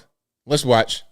And again, I invite you to come. I will go. We'll go together. I'll come with you. You come to eloquent. The town halls that we have been doing, where we are seeing Republicans and Democrats alike. I went to a county that Trump won by 20 points. Hundreds of people showing up and saying, "I'm a Republican. I voted for Trump, and this is not what I voted for." Let me just one thing that's interesting. And again, so his rating is pretty high: 53%, 54%, 49%. 53% right now. So it's pretty high approval rating. I think Trump's rating is higher than what Biden's was. And I think it's also higher than Congress as a whole right now. I think Trump is still very, very popular. And the reason why, or the chief reason why, is because he has delivered on a lot of his campaign promises and other things he is in the works of being able to do. Okay. That's what's going on. Okay. Now here is Hakeem Jeffries, who apparently has a 21% approval rating as the House Minority Leader. That's not very good, Hakeem. Let's watch this. These MAGA extremists are trying to jam a reckless budget down the throats of the American people, take away health care from the American people, strip away veterans' benefits from the American people, and hurt nutritional assistance and literally take food out of the mouths of babies in America. Why? Because they want to pass massive tax breaks for their billionaire donors and puppet masters like Elon Musk. This is Republican policy in America, and it's a complete and total disaster. All righty, there we go. Hakeem Jeffries. I mean, this guy, I don't know, it's something about him. It's just kind of like super dry. Super dry. Just not really. It's like Obama. Hey, no, we got Obama at home. We don't got to go get Obama. We got Obama at home. Okay, that's kind of what that is right there. Timur Obama.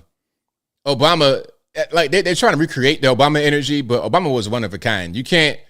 That cannot be recreated ever again, in my humble opinion. So I don't even understand what they really trying to do.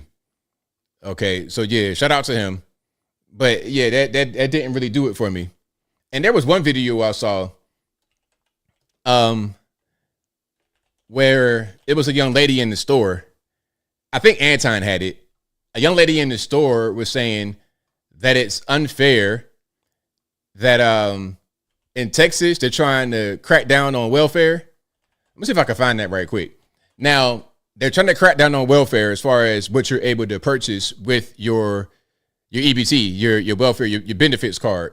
You can't be getting chips and all the big bag snacks and things of this nature. All right. If I can find that, I'll throw it up here. But yeah, shout out to you guys for watching. Again, I appreciate y'all. And if you like what you're hearing so far, please give the video a thumbs up. Like the video, share the video, do all that good stuff. That'll help me out tremendously. Now, okay, where I want to go. Oh, yeah. Remember Bob Hur and Joe Biden, where there was a conversation, I suppose, an interview or something like this. And Bob Hur said, oh, well, Joe is a forgetful old man, all this, that. Remember that? Now, there's tapes of this interview, interrogation, whatever you want to call it. And people are saying, hey, let's release the tapes. Let's hear what Bob Hur heard. All right, let's keep on going. And again, shout out to our press secretary, Caroline Levitt. There's been more reporting coming out now about President Biden's decline while in the White House. Is the White House considering releasing the audio of Biden's interview with Special Counsel Robert Hur to the public, which the former president had previously blocked? I don't have an update on that, but I can certainly check. I think the American people would be quite interested to hear that tape, but I'll double check on the release. Mr. President, for months when you were asked about your age, you would respond with the words, "Watch me." Many American people have been watching, and they have expressed concerns about your age. That is your judgment. That is your judgment. That is not the judgment of the press. They express concerns about your mental acuity. They say that you are too old. Mr. President, in December, you told me that you believe there are many other Democrats who could defeat Donald Trump. So why does it have to be you now? What is your answer to that question? Because I'm the most qualified person in this country to be President of the United States and finish the job I started. Recommendation that's totally out. How bad is your memory, and can you continue as president? My memory is so bad I let you speak. That's Do you my feel your memory has gotten worse, Mr. No, President? look, my memory is not good. My memory is fine.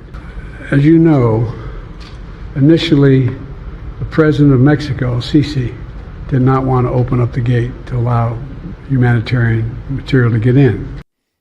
So the president of Mexico is not Sisi. You're talking about the president of Egypt. See what I'm saying? Like, it was clear, though. Like, for real, we can see the Bob Hur tape. We can hear the Bob Hur audio recording. We can hear that.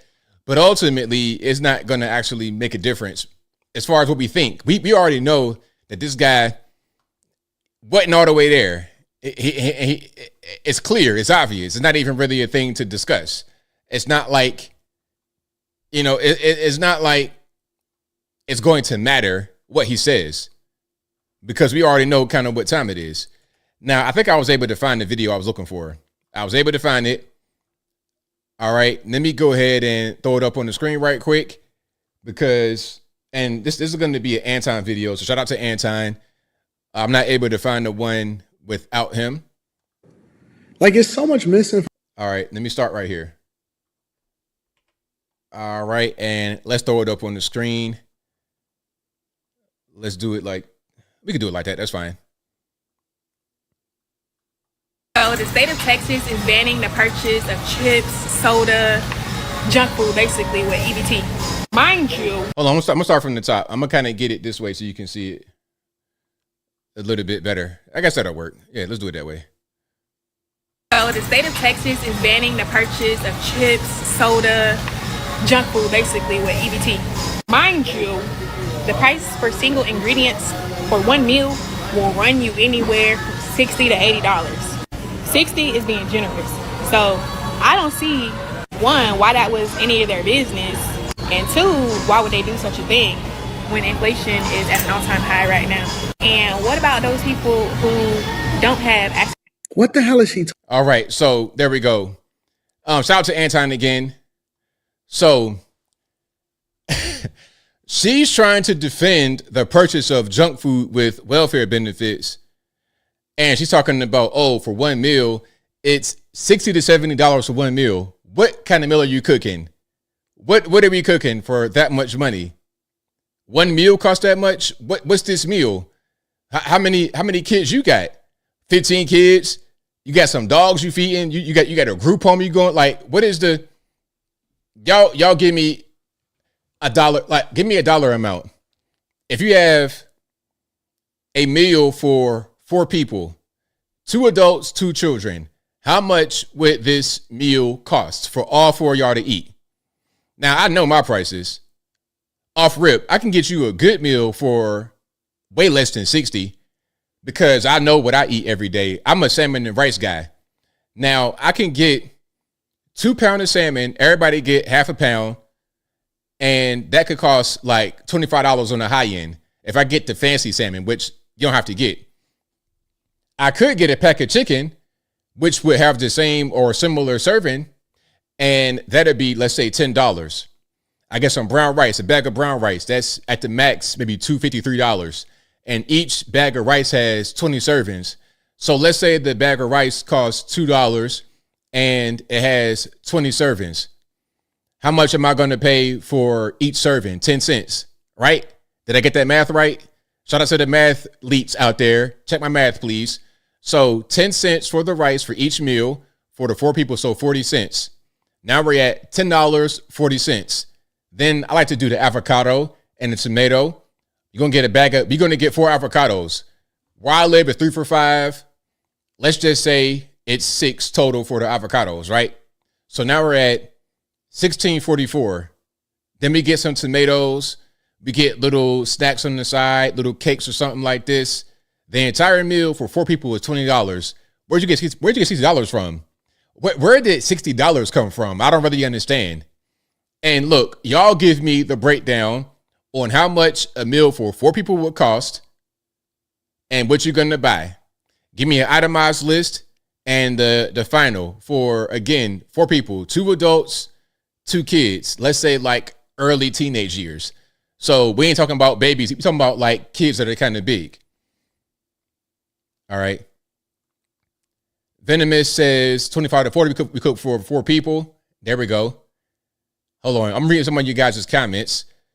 Rex Rocker says, if you live alone like me, it's annoying to cook for yourself. But that's because you have so much it takes days to eat. And it's not 60 to feed a family of 4 if you actually cook. Well, Rex Rocker, what I do, I'm a solo guy as well.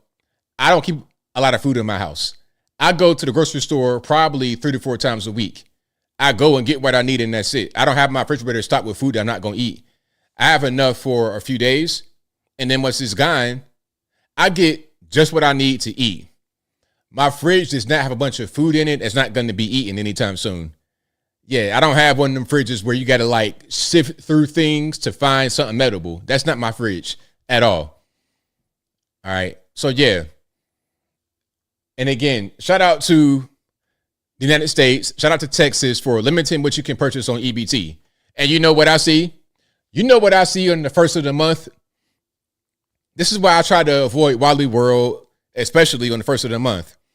Excuse me. But between EBT card refresh time, between like the end of the month, like the 31st to the 4th or the 5th, I avoid Wally World because it's going to be a mess in there. And the carts are going to be disgusting, filled to the top. Junk food. I'm talking about everything packaged. You're talking about what? Box pizza, chicken tendies, ice cream, Oreo cream pies, honey buns, all of that. Packed to the top in the cart. And then she wanted to say, oh, well, the reason why they bought the honey buns and the Haagen-Dazs and all the big bag snacks is because it's cheaper to buy that than it is to buy regular food. Please stop the nonsense. Please stop the lies. Why lie like that? I don't understand. So yeah, shout out to you guys who eat sensibly. And if you don't, man, you got to get it together. And if you want to eat a big bag snack type of diet, then don't do that on a taxpayer's dime. Do that on your own dime. If you work hard, you go out there, you get your own money, and you want to eat all the big bag snacks in the world, knock yourself out. You could balloon to be 5,000 pounds. Go ahead. Okay, it's totally fine. When you got to go to the doctor, we're going to load you on the back of a pickup truck, a flatbed truck. We're going to put you in the back of a U-Haul, up the ramp, all of that. Anyway, if you like what you're hearing so far, please give the video a thumbs up. Like the video, share the video, do all that good stuff. That'll help me out tremendously. Alrighty. So let's go here. Pramila Jayapal says that when illegal aliens don't flee deportation, it makes all of us safer. Okay. Now, I don't agree with that. I wonder what you guys think. Let's watch. Said in my opening, there are a lot of reasons why states and localities have adopted policies to leave immigration enforcement to federal government where it belongs. For some, it's about fostering trust with local communities. When immigrant communities know that calling 911 won't result in deportation for themselves or a family member, they are actually more willing to report and help law enforcement solve crimes, which makes all of us safer. For others, it's an important factor is legal liability. Courts all over the country, just to counter what my good colleague from Arizona said, have ruled that when local law enforcement complies with civil immigration detainer requests, and to be clear, an immigration detainer is a request, and continues to detain someone pursuant to a detainer when they otherwise would have been released, it's actually an unlawful detention, and it's a violation of the Fourth Amendment. As I said in my opening. All right, there we go. So this is Pramila Jayapal trying to talk about sanctuary cities being a good thing. And that should be the federal government that gets involved with deportations. Like she's trying to say that the local police should not be involved. So if they call 911 and they got illegal aliens, guns, drugs, they're not going to get deported. Nah, that's not how that's going to work, man. That's not how that's going to work. If local jurisdictions want to help the federales with illegal aliens, then that shouldn't really be an issue. That should be a thing that's celebrated. Now, Kristi Noem has officially revoked the status of 900,000 immigrants, migrants, whatever you want to call them, that came into the country via the CBP One app. All right, let's put it on the screen right quick and let it rock. We're back with breaking news on President Trump's mass deportation push. This morning, the Department of Homeland Security announced it is revoking the legal status of potentially hundreds of thousands of migrants who entered the country during the Biden administration using the CBP One app. DHS is ordering those with revoked status to voluntarily self-deport and leave the country immediately. NBC News legal affairs reporter Gary Grumbach is joining us now. Gary, how many people could this affect? Lana, we're talking about upwards of 900,000 people who are allowed to come into the U.S. using this app. You'll remember this was an application created during the Biden administration. It had a ton of glitches and technical issues at first, but it did actually help bring down the number of people crossing the border illegally by the end of the administration. But now Secretary Noem says it's no more. She is revoking the status of these up to 900,000 individuals, saying in part, quote, formal termination notices have been issued and affected aliens are urged to voluntarily self-deport using the CBP Home app. Those who refuse will be found, removed, and permanently barred from reentry. Now, on this app, Anna, you have to take your photo, fill in contact information, addresses, employment information. So, and as with many iPhone apps, they also have your location as well. So the government has a ton of information about the individuals that are using this app, and it probably is likely not terribly difficult to find individuals using this app. As it relates to due process, they certainly should have due process. Whether or not the Trump administration gives that to them is up to them. All right, there we go. So, yeah, shout out to the migrants. Hey, man, you're giving fair warning. Let's go ahead and get up out of here. Get your affairs in order and get them up out of here. Yeah, and then, oh, well, ABL, don't you feel, I don't feel no kind of way bad, man. You want to come break our laws. Like, we don't play that, man. Like, I don't play that kind of stuff. Like, you want to come over here and just do whatever you want to do, breaking laws. You have to go back. You got to go back over that way. All right. Now, let's keep on rocking and rolling here. Where do I want to go next? Do I want to go to the track? Hold on. I think I got a couple more. Then we're going to get to the whole track kerfuffle. All right. Where are we going? Oh, the tariffs. The tariffs. People are so afraid of these tariffs. It's just the media doing their job, the politicians doing their job, trying to scare you about President Trump because they don't like what he's doing. They disagree, so they got to get you to be afraid, and they got to get you to crash out. That's the whole game. And this game has been going on forever. Look, let's watch. This is going to be Newsmax. Look, I think that all kinds of countries across the world are going to be coming to Washington and trying to make a deal because that's what they've got to do. We've already seen action from Vietnamese leaders. President Trump spoke about that already. And I think that as the days and weeks unfold, we're going to see lots of different leaders from all around the globe come to President Trump and a negotiation will begin. The left for so long have been so happy for America to be ripped off, for the American middle class to suffer. Mm-hmm. And President Trump has been absolutely resolute on this. There's interviews on Oprah, on Larry King from the 1980s. For the last 40 years, he's been singing the same tune. It's not fair. America's getting ripped off. He's in a position to do something about it. He's doing something about it. Naj, look, I think... There we go. Shout out to him. Let's get to Trump talking about we're tired of being taxed to death. Let's watch this. America is going to be very rich again, and it's going to happen very quickly. It's time for the United States to return to the system that made us richer and more powerful than ever before. Do you know the United States in 1870 to 1913, all tariffs, and that was the richest period in the history of the United States, relatively speaking. In other words, relatively.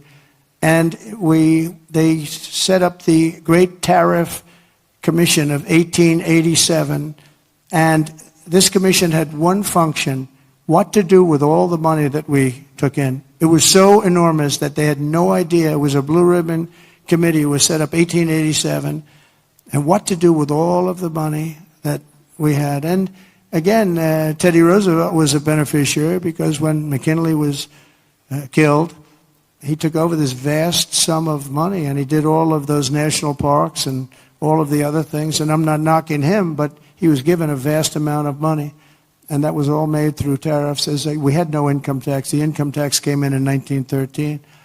As I said in my speech last week, instead of taxing our citizens to enrich foreign nations, we should be tariffing and taxing foreign nations to enrich our citizens. Does that make sense, right?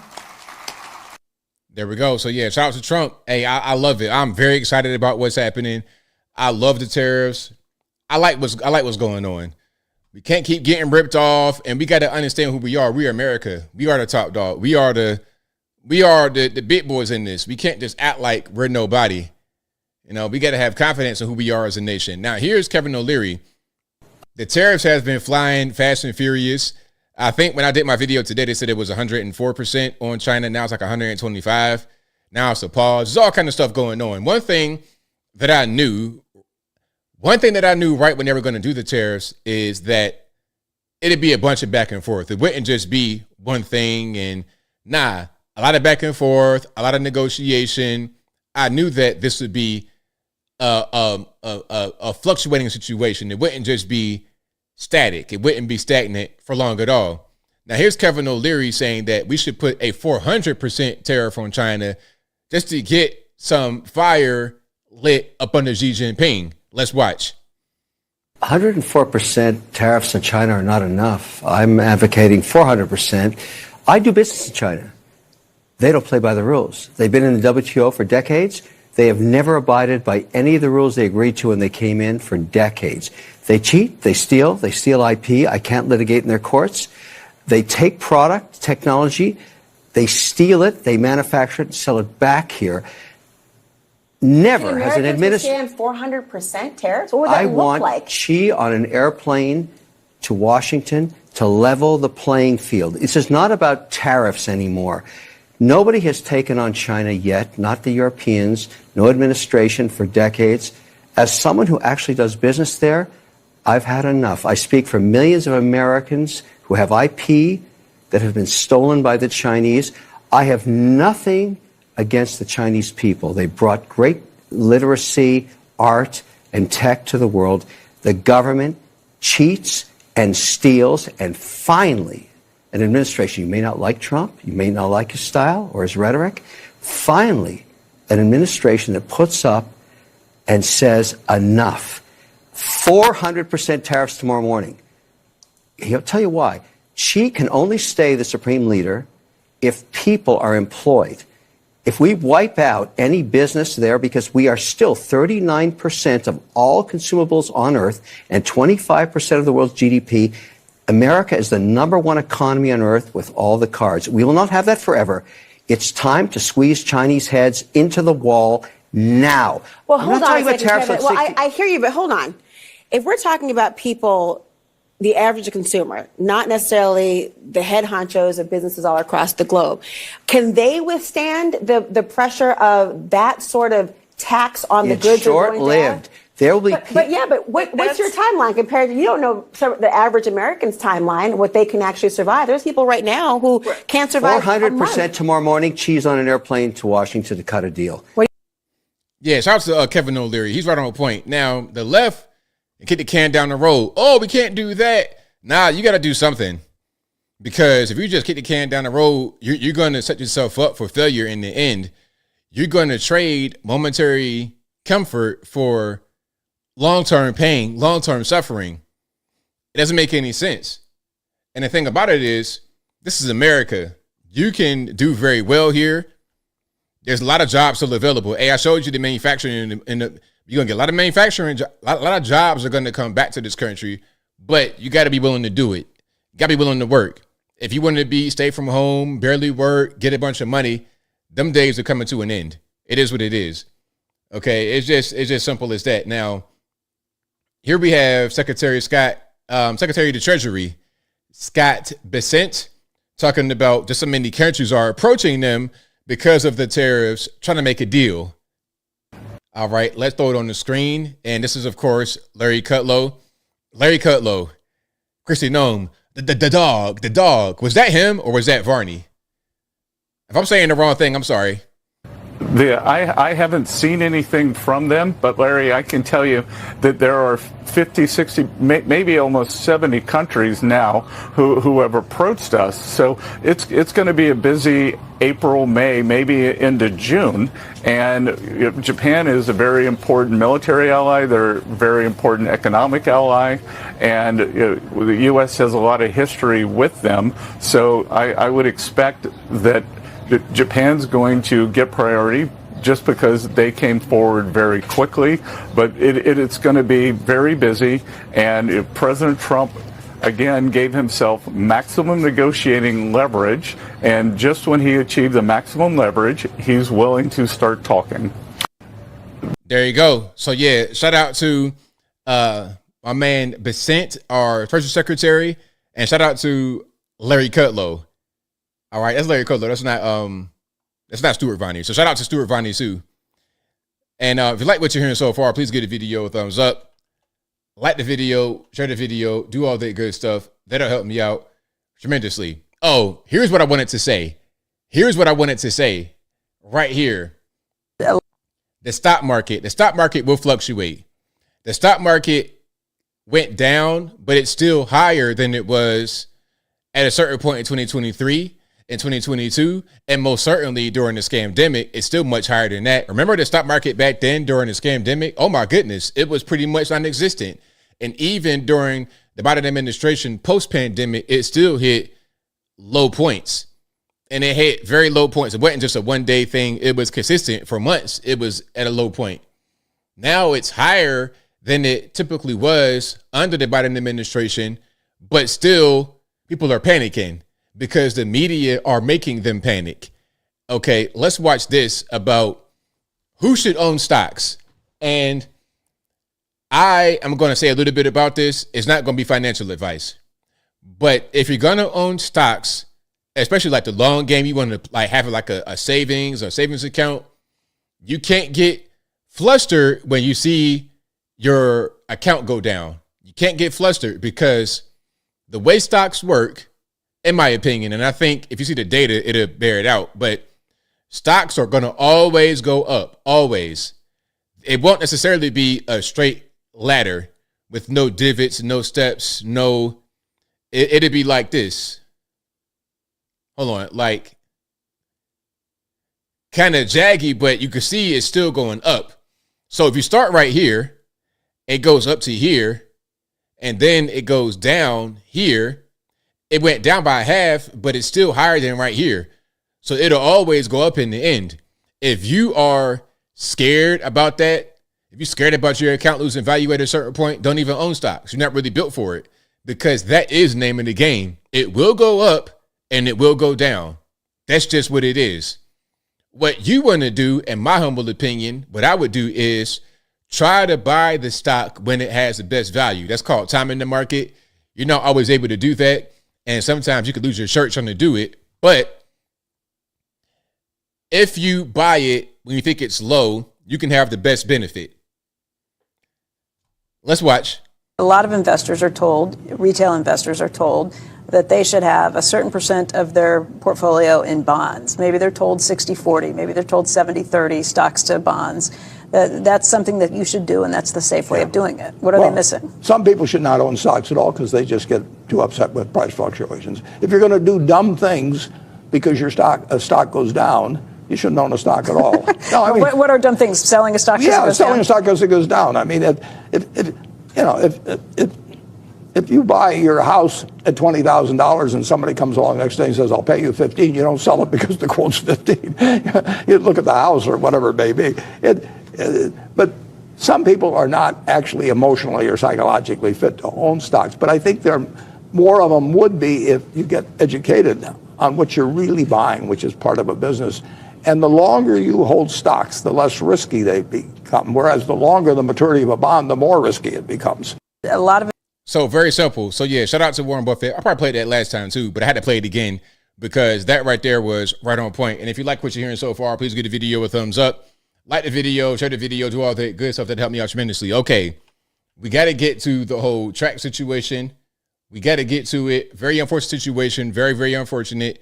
You have a young man, Austin Metcalf. Austin Metcalf was stabbed by Carmelo Anthony. They're both 17 years old, both high school students.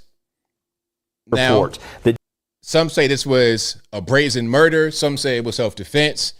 There's a bunch of back and forth over it. And again, y'all know my stance on it. I think it was more self-defense, but it was really unfortunate. The knife was overkill, of course. No pun intended. I'm not trying to be funny.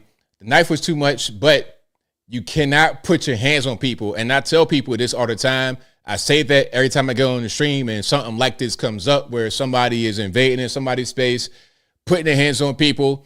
And what I was always taught, I don't know about y'all. Can I just go say this right quick? What I was always taught as a child was that you never start fights, but you got to defend yourself. Because what happens is you let these people push on you and mush you in the head and stuff like that. They're going to keep on doing it. The way you defeat a bully is you punch them in the face. Simple as that.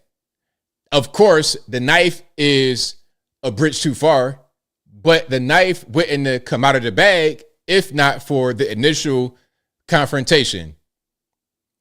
Hey, don't touch me. You touch me. Hey, don't touch me. You touch me. Now we're going to fight. Don't pick a fight. I'm under the tent right now because it's raining. And hold on, can I show this tent right quick? Can I show this tent? Because people are describing the tent really weird. And they're describing the tent very strange. Okay. Because I want you to see exactly what we're talking about here. And once you can see the tent, then you kind of understand a little bit more context. Okay. So you're at a high school track meet and it's raining. So I'm watching the track meet and I get up under the tent. Hold on. That's a tent right there on the left. That's it right there. It's like a shelter on the actual bleachers. It's not like you're going into somebody's dugout. You're not, because somebody was trying to say, oh, you can't go in a dugout. Nah, it's just like a shelter over some seats on the bleachers. So it's raining. Hey, I'm going to sit right here and try to get away from the downpour. I'm not trying to go into your personal area.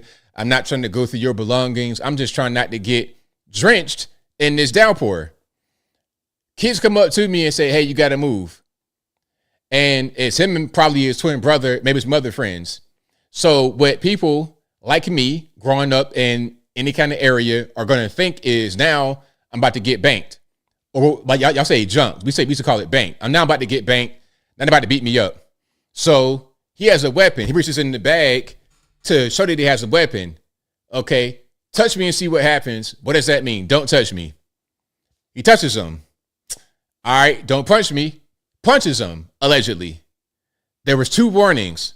Now the fight happens. The knife comes out, hit him one time, right in the chest, hit his heart, and he dies. So when I'm just sitting under a canopy trying to hide from the rain, trying not to get wet, what should happen when somebody tells me to move who's not an authority figure, just another student? We on the same page. I'm 17, you 17, we're both high school students. And you telling me to get up. I don't want to get up. It's raining. You're bullying me.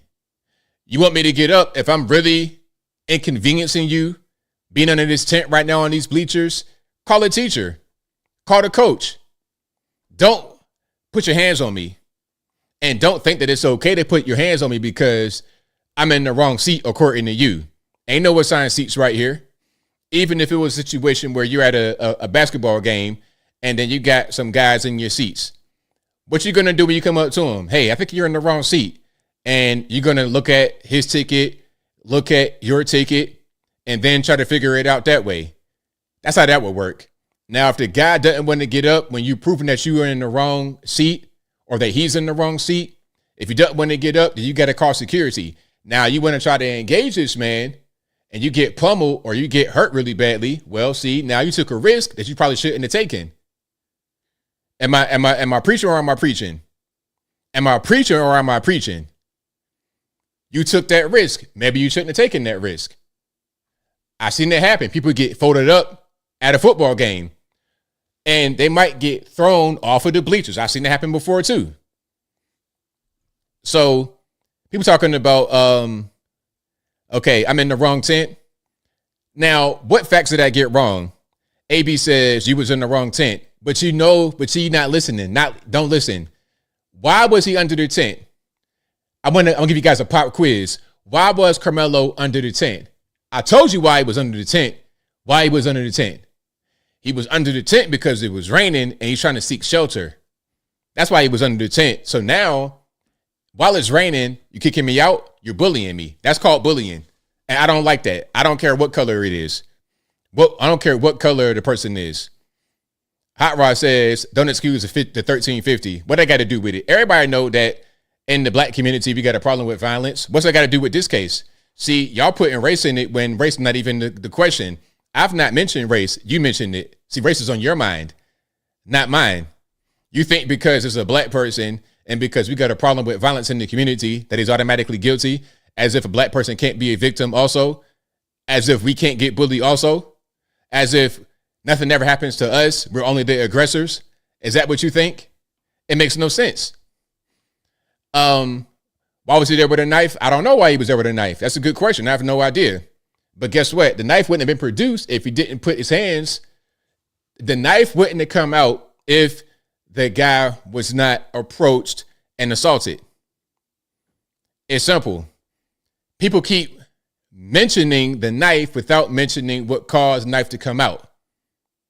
And then some of y'all say you pro Second Amendment. Well, where are you going to use that?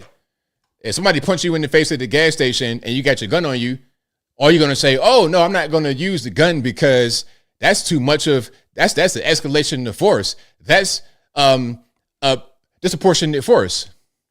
See, a lot of y'all talking about, oh, FAFO, Second Amendment. Y'all ain't really about that. Y'all will get beat up, knocked out, and your gun taken from you. That's what's going to happen.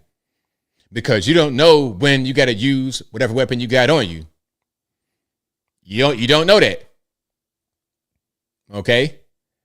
Now, and again, if anybody disagrees with what I'm saying, we're going to get into the calls, and I want y'all to call me. I want y'all to call me.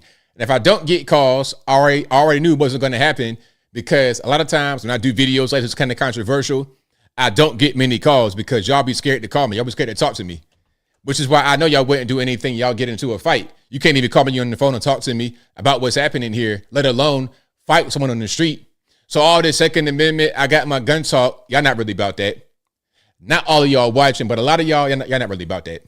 Tonight, we have new information from the deadly stabbing at a high school track meet. Since 5 o'clock, Frisco police released the arrest report that details the moment officers arrived at the scene.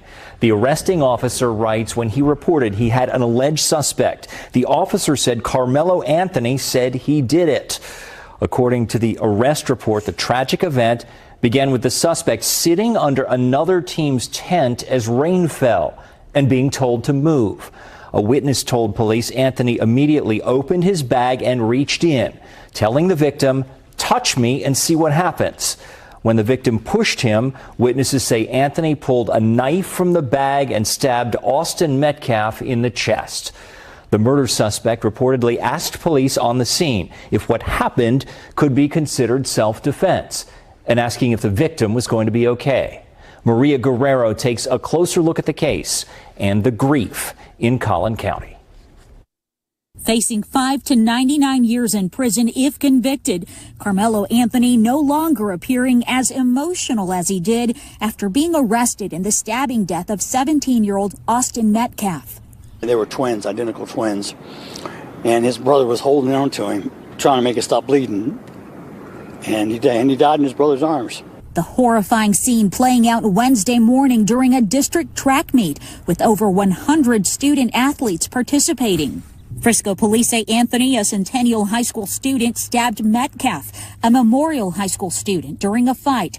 The victim's family says Anthony was told he was sitting in the wrong spot and that the teens did not know each other.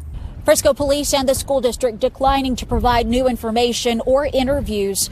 The district also not responding to questions raised by a lot of parents about what kind of security these daytime track meets have and whether student athletes' bags are checked. So there's more to that, but you get the idea of what's going on. Now, people talking about whose side are you on? I'm not on anybody's side. I'm on the side of the truth. I'm on the side of what makes sense. I'm on the side of logic. And some of y'all say, are you taking the black kid side? So you putting race into it. I didn't put race into it. You put race into it. Who's racist? I don't look at it as a race thing.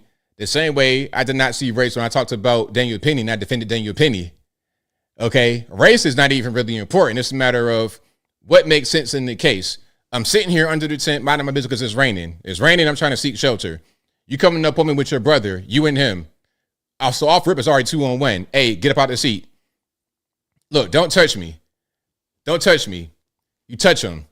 Now you assaulting me. What are you doing? I'm minding my. You're approaching me. You're pushing me. You're assaulting me. I warned you not once but twice, and you refuse to acknowledge my wishes. You refuse to respect my wishes. Now we get into a fight and a knife comes out. Now, if the knife went in there and I stomp you out and you get hurt, then some would still say that it was a problem. But unfortunately, the knife was there. Now we can talk about the knife. Maybe it was, it could have been criminal, but we have also seen situations where you had a gun in a shopping mall where the YouTuber got shot because he was annoying the guy and blocking his path. I saw a black guy get double tapped by a white guy at a gas station because the black guy was kicking the white guy's truck. I saw that happen. I'm like, oh, okay. And the comments were like, yo, FAFO. Okay, so we could kick people's cars and shoot them, and that's cool. Self-defense. Okay, cool, no problem. You can annoy me in the mall for a YouTube prank. I could shoot you in the mall and beat the case. But in this case, all of a sudden, they were talking about giving the rope 25 years of life. It's weird. It's weird. My thing is, let's be consistent. I'm always consistent. I don't care what color they are. I don't care. I'm not a race soldier taking the black man's side or the white man's side. And a lot of y'all who are on that black man versus white man stuff, y'all not really gonna do nothing no way. Y'all not gonna do nothing no way. A lot of y'all would get beat up from y'all. A lot of y'all would just fall from one punch. So it's like, what are you even talking about? Fake tough guys. Not all of y'all, but some, a handful, a portion, a smidgen. Okay. Yeah. So I don't care what color you are. Hold on. Let me see now. I'm reading some of the comments here, and then we're going to get to the cause. Okay, I'm wrong. That dude was murdered. Probably a knife Hunter threw away. Smooth Artist says I normally agree, but I'm wrong. Rex Rocker says I got fights a couple times in high school. Nobody put out a knife and stabbed me to death. Okay, well, congratulations for surviving the fights. Back in Virginia, it was this spot I used to go to all the time, this pizza spot right across from where I went to high school in Virginia. And two white guys got in a bar fight. Typical story. White guy hits the other white guy one time, kills him. Hits him one time right here, kills him. And the guy's now sitting in prison for that. I mean, you can hurt somebody with hands and feet. Whether it be a knife, whether it be a gun, whether it be whatever. You can hurt somebody when you are in a fight. And they can get hurt very bad. They can get paralyzed, all of that from a fight. Okay, my argument sucks. Well, what did I say that was wrong? If my argument sucks, your rebuttal sucks. Hey, your argument sucks. Why? Oh, it just sucks. Oh, okay. It's not consistent. How is it inconsistent? Y'all gotta, if you say that I'm wrong about something, you gotta be able to back up what you're saying. If you're saying I'm not consistent, then tell me why I'm not consistent. If you say my argument sucks, tell me why it sucks. I'm open to criticism, but you got to give me criticism rather than just being offended. Give me the reason. Okay. Jory 6 says, now that I know there was more than one warning, he's justified. Well, there we go. Tony says, I don't know if I necessarily agree with you, but I see your point. Thank you, Tony. I appreciate it. Okay, read the police report. What is it going to say that's different? I've already read it. Okay, the number's fine. I'm just not, the number is fine, but the calls are not open yet. But the number is just fine. Okay, what else we got going on? CP says he's innocent until proven guilty, period. Go cry to your mama. We don't care. Okay. Dr. Scotty Jones says, my friend killed a guy in a fist fight and got 5 years. That's right. I've seen it before. I have seen it before. Nico says, hey, ABL, a push, a shove, or a slap is punishable by summons if seen by police or a complainant of harassment can be reported. For real says, ABL is not defending the use of the knife. He's simply saying the knife would never have been seen if the touches never happened. Fair warning. Correct. Absolutely. That's it. That's it. Like, you can't just say he just stabbed somebody for no reason. There's a reason why that happened. And if that reason does not happen, then the stabbing doesn't happen. Nobody can tell me that I'm a liar when I say that. If you tell me I'm a liar when I say that, then you are the liar. Because why would he stab the person if he didn't get approached first and assaulted first? Why would the knife come out? And he's warning them, hey, I got it in my bag right here. Like, I got it right here. Don't touch me. Touches you. Now, see, he doesn't want to actually fight. He wants to just use a knife as a deterrent. Somebody said the gun's a deterrent. I saw your comment earlier. So it was a knife. But you want to mess with the guy with a knife? Why would you do that? Why would you bring a fist to a knife fight? Why would you start a knife fight when you have no weapons on you?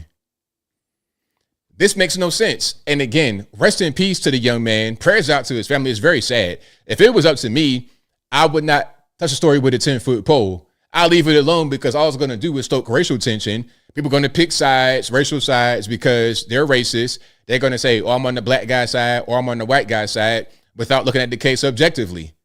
That's what's going to happen because people are weak like that. People like Matt Walsh and them who blew the story up, they know that. But Matt Walsh, Daily Wire, they're being incendiary because there ain't no more Candace Owens to carry them financially. So they got to put out incendiary things. They don't care if they cause civil unrest. They don't care if they cause racial discord. All they want to do is generate clicks and monies and things of this nature. That's all. And push their weird narrative. Why are you talking about freeing Derek Chauvin? And I defended Chauvin. I still defend Chauvin. I don't think Chauvin did that on purpose. I think that this was George Floyd overdosing on drugs. But why would you talk about trying to get Chauvin pardoned? Nobody was saying that at all. That's not a popular thing to talk about, but y'all want to put it out there and then spark racial division that way. Y'all talking about Trump wants to do it, and then they ask Trump, I ain't thinking about that.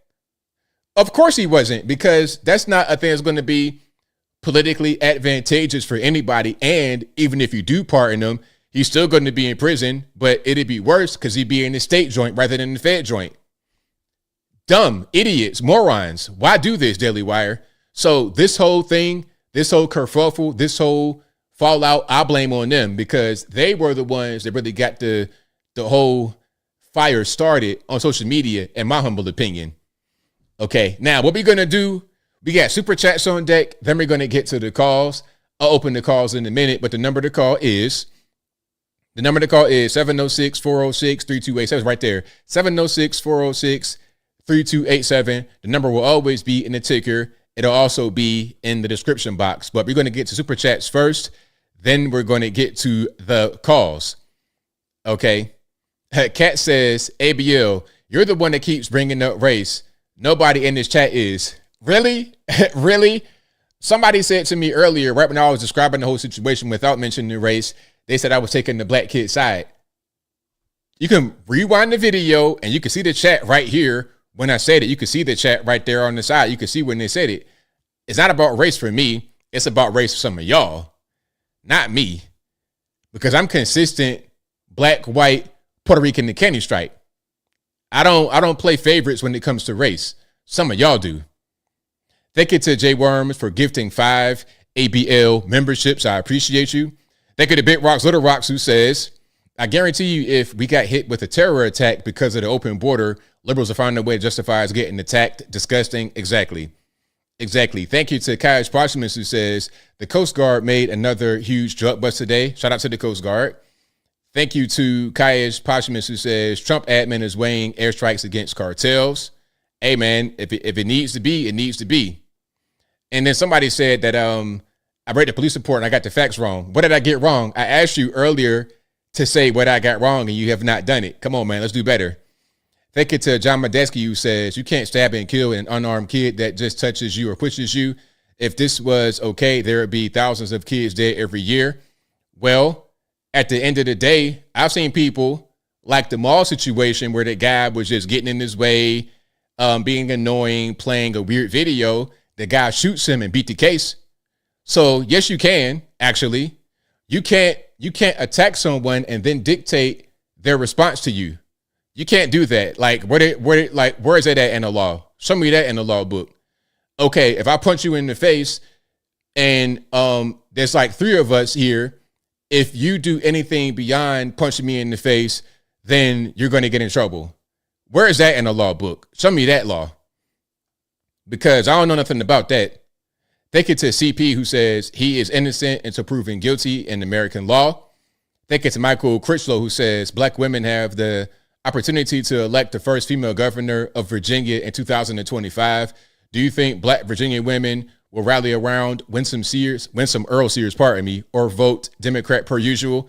Democrat per usual. And I've seen most of them, not all, but most of them. Some black women in Virginia, and shout out to you guys, the black conservative women. Some of y'all are going to vote for Winsome Sears. But I've seen black women in Virginia say, I like what she's doing. I like her being a black woman, but I'm going to vote for the white woman instead because she's a Democrat. I saw them say that. So unfortunately, there's going to be the majority of them who vote for the opposition, a Democrat, unfortunately, the white woman. Thank you to Walmart Tavius, who says ABL. So if you're having a picnic and I walk up and sit on your bench and you tell me to leave and then I tell you don't touch me and you get stabbed, is that okay? Well, so that's a false equivalence. See, a tent, hold on, let's show this right here, okay? That's a good question because I got that quite a bit. And thank you for the super chat. This is a tent at a track meet. It's a public event where everyone can sit wherever they want. There's no assigned seating. There's no designated seating. You can sit up under that tent. It's not like you went to a park and got a certain spot for your family and set up everything for your family. This is just an open event. It's not the same thing at all. You're trying to presume ownership of the tent. Did these high school football players run track? Like, I don't understand. So who does a tent belong to? It's just a shelter. And how about being a good human and letting someone seek shelter from the pouring rain for a moment before you try to bully them out of the tent? How about that? So that's a false equivalence. Like, I understand what you're trying to say, but that's a false equivalence. Like if I'm at a beach and I'm with my family in one area and then I come to your area under your umbrella, that ain't the same thing as going to a track meet and sitting down on the bleachers. You're going to tell me where I can and can't sit on the bleachers? Is that what we're going to do? It makes no sense. But anyway, I want to hear you guys call me and challenge me on this, okay? The number to call is 706-406-3287. Again, 706-406-3287. All right. And let's go ahead and turn these calls on and let's get rocking and rolling. All right. And we are off. We are on. 559, you're on the line. Who am I speaking to? ABL, Pastor from California. How's it going? Everything's good, man. How about yourself? Hey, not too bad, man. Good hearing from you. Yeah, if we are going to condemn this guy in the court of public opinion, which is filled with plenty of conjecture, first of all, I think that we ought to take a step back and say with ourselves, if we were on the street and we were walking, on the sidewalk and some person just grabbed us by the shoulder and started allegedly punching us or, manhandling us in any which way, I think in the court of law that the defense, as far as him defending himself, his justification would be accepted. I think the only problem is with him being at a school or an education facility. Of course, weapons are prohibited, and that act, I suppose, depending on what state you're in, could be seen as a escalation of non-valid defense argument, because some states, they look at it as, well, you are able to defend yourself with equal amount of aggression. So if somebody comes at you with your fists, then the state sees it as you're able to then return the same type of aggression with your fists. If somebody comes at you with a weapon, then you then are able to use deadly force. And then there's other various factors where there's crowds. So if you got jumped by multiple people and you were going to get beat to death, then of course, you could use your Second Amendment rights. And if you have a concealed carry, many states would justify that as being a logical and a completely acceptable form of defense. What should be done about it? Should we all say that, well, every single kid that, defends himself is going to be guilty? Is that the precedent? I don't think so. But I think at the same time, we have to kind of look at this carefully, because, this kid was indeed in a situation that put him to feel like he was having to defend himself in some way. But at the same time, using a form of deadly weapon to stop that aggression, I'm not quite sure if that meets the criteria enough to say, well, it was completely 100% justified on his behalf. Does he deserve some time? I think so. Probably, but I wouldn't consider it like first-degree murder, like what they're charging him with, which is clear intent to say that if somebody's charged with the first degree, that they planned this and that they also, intended to kill the person with the weapon that they had used prior to the event happening. So, that's kind of where I stand with it. That's my 2 cents on it. I don't quite agree with the first degree murder charge, possibly like second or third degree, maybe manslaughter at minimum. But, I think that if people are going to put hyperbole into the scenario and say that, well, he's way bigger than him, and, or the kid Carmelo Anthony was aggressive to begin with. I think we just need to wait for more of the facts to come out with the investigation and everything with the matter of this case, to just use that then to go from a starting point, instead of just, saying Carmelo Anthony is a killer and he's completely guilty without having the facts up front and realizing exactly what happened. Because I'm hearing that, he was not just jumped by the one guy, like what you said, he was jumped by both the twins and other people.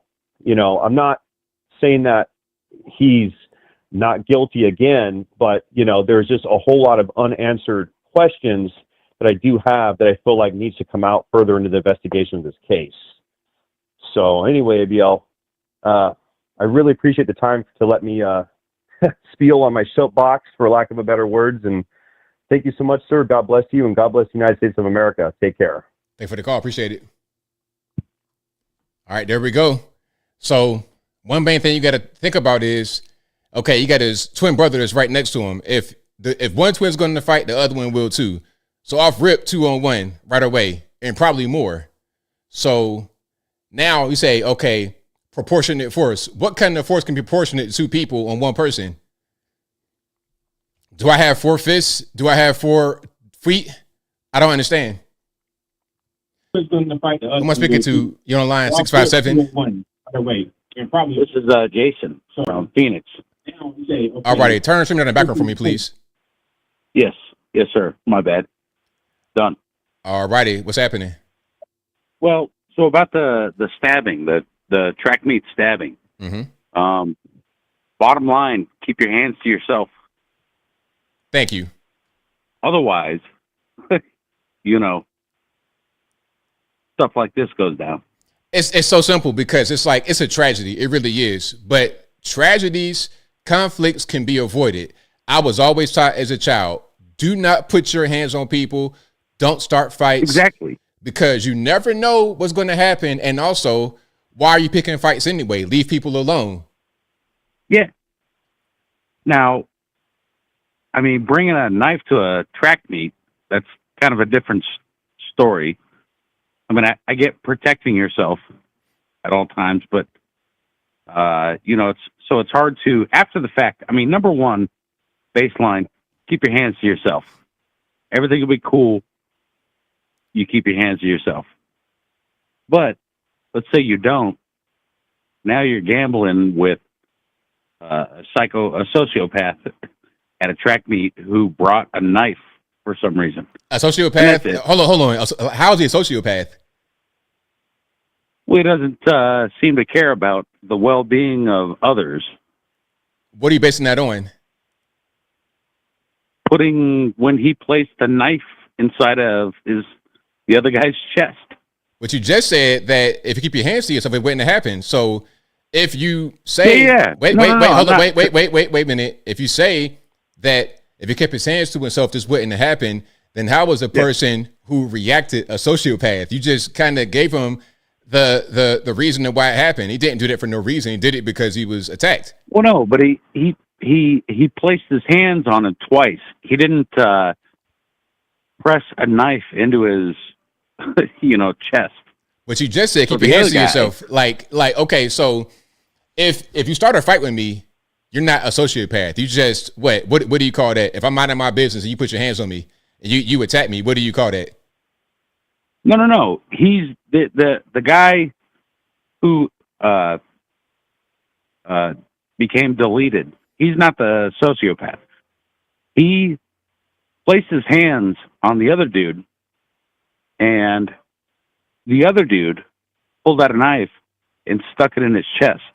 I understand that. My question to you is, why is the person who stabbed the other person the sociopath, but the person who started the fight and put his hands on that guy first, why is he not a sociopath? Why is he just a kid? Well, maybe a psychopath is a better like. But why is it got to be? Why is it any kind of mental label on the person? Like at the end of the day, we talking about a fight that was started. You said it.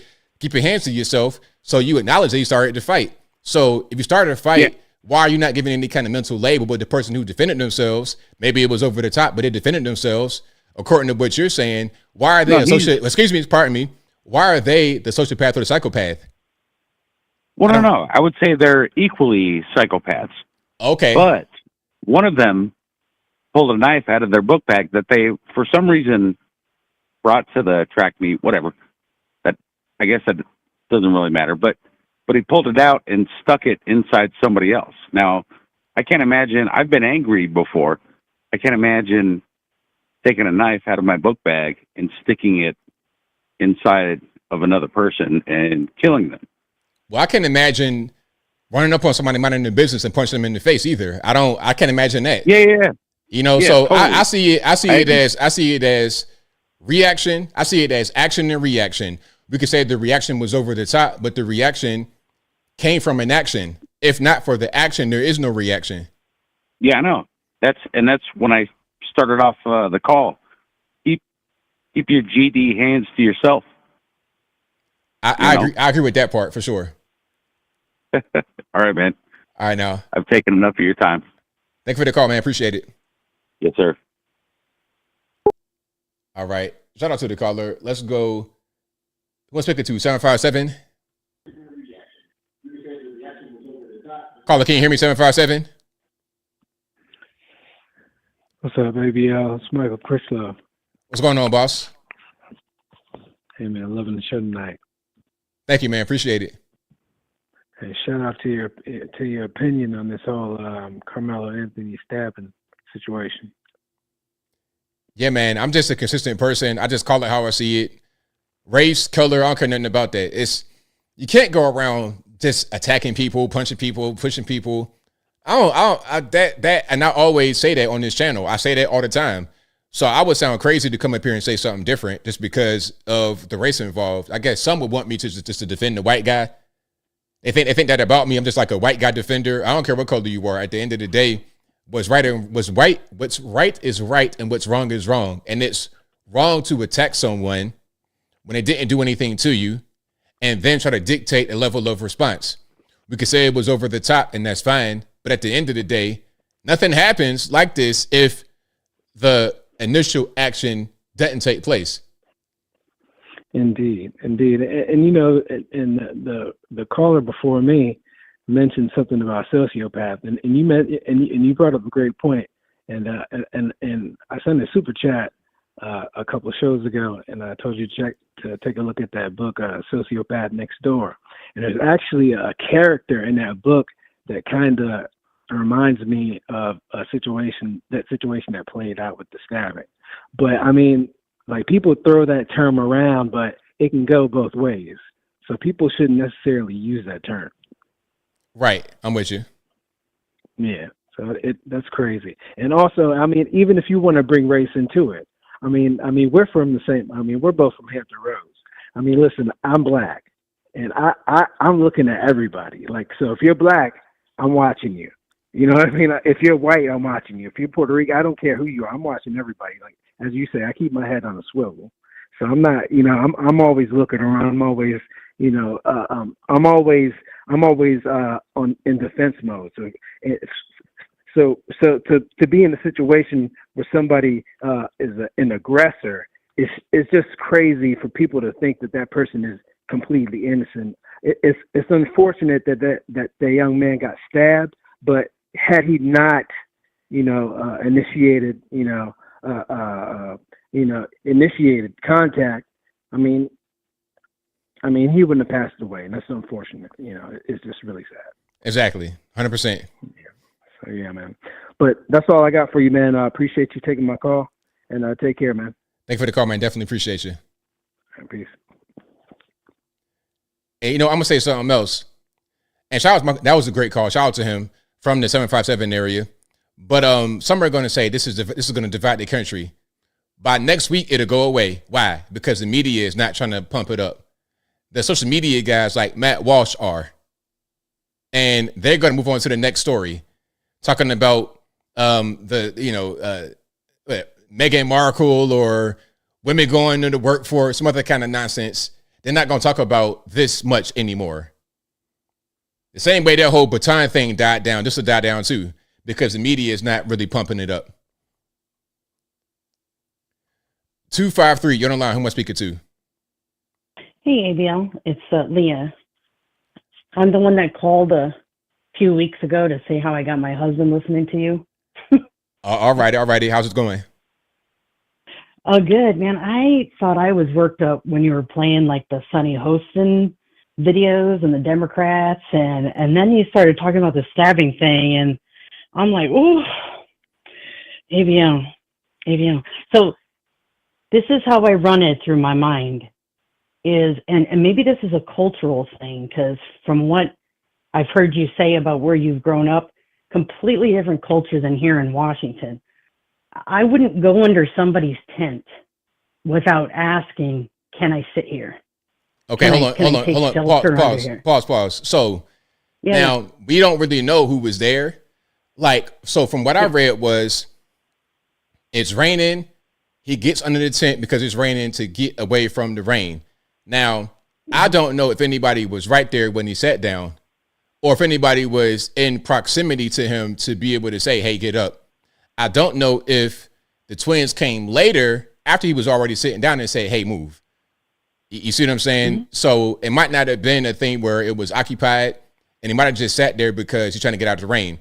So if you got a bunch of rain, it's a downpour and the tent's right there and you're able to get under it, you would not get under it because it's somebody else's tent?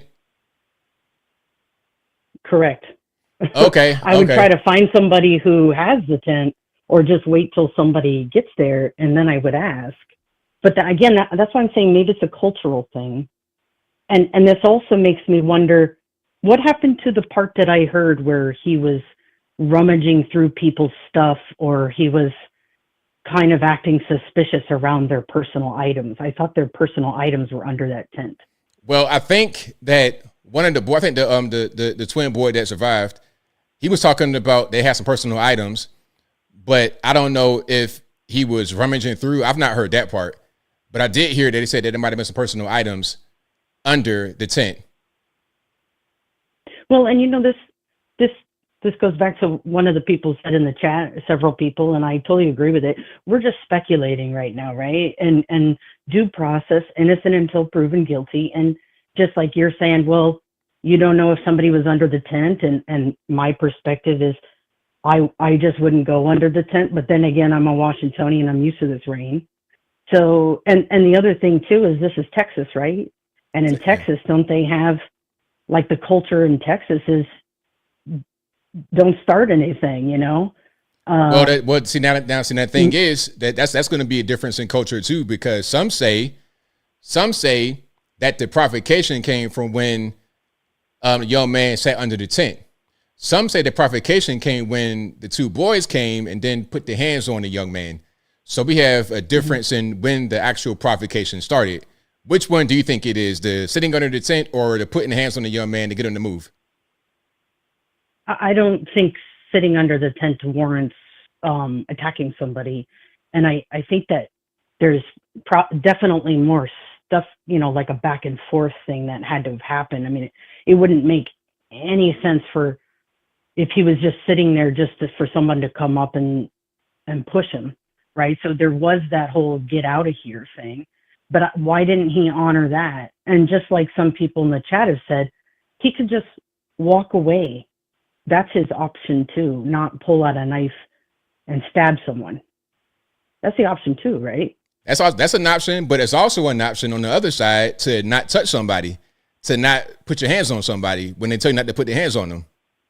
That's also an option. Like you might be upset that they're under the tent for some reason, which, I mean, it's like, come on, it's raining. Just give me a break. I'm not up under here just because, like, give me a break. Let me just wait for it to stop downpouring. Then I'm out of your hair. You trying to push me out right away. It's like a form of bullying, in my humble opinion. It's like, come on, like, give me a break. I'm not just, it's like the people were thinking about it like it's a tent out in the grass and it's a tailgate and I crashed the tailgate and I'm not trying to leave. I'm just trying to get a little bit of shelter. Be a good human. Let me just sit there for a while. Then I'll go about my way. You're trying to push me out right away. I see it as a form of bullying. And then you put your hands on me. That confirms the bullying. Well, and that's the other thing too, is if their personal items are under the tent, then I can understand also why they're acting protective, why they don't want somebody they don't know under the tent. I understand where you're coming from, ABL. And before I let you go, will you speak specifically to, do you think the knife stabbing was justified for the pushing, shoving, or punching? Well, I'm not going to dictate the way that somebody can respond, because if you don't touch me, then I don't respond. Now, we could say it was over the top and that's fine, but it doesn't really matter because the fight wouldn't have taken place if not for the initial contact. So I understand what you're trying to say, but when you start a fight, there's no way for you to dictate what someone does as a response. You have no, even if it's just going to be hands and fists, my fist might be harder than your fist and you might get hurt while I don't. So you're going to have it'd be a different level of actual hurt after the fact that the fight is over. You see what I'm saying? Yeah. I mean, it's like when people want to defend themselves and stuff, then I know what you're saying. You don't know what could happen. Everything becomes unpredictable. And I mean, this is why cops have such a hard job. They don't know what people are going to do. And so, I see your point with that. I think it's a sad situation, and I wish that kid didn't go so far as to stab that young man, and now he's probably going to be in prison, and now it's just multiple lives wasted. It's a sad thing. It's really is sad. Yeah. Okay. Well, I feel much calmer now that I'm glad I called in. I got that off my chest. I'm glad we talked. Thank you. Thank you for your call. Definitely appreciate you. Yeah. All right. Take care. All right. Shout out to the caller. That's what somebody said. ABL's gaslighting. What somebody say? ABL believes in hood justice.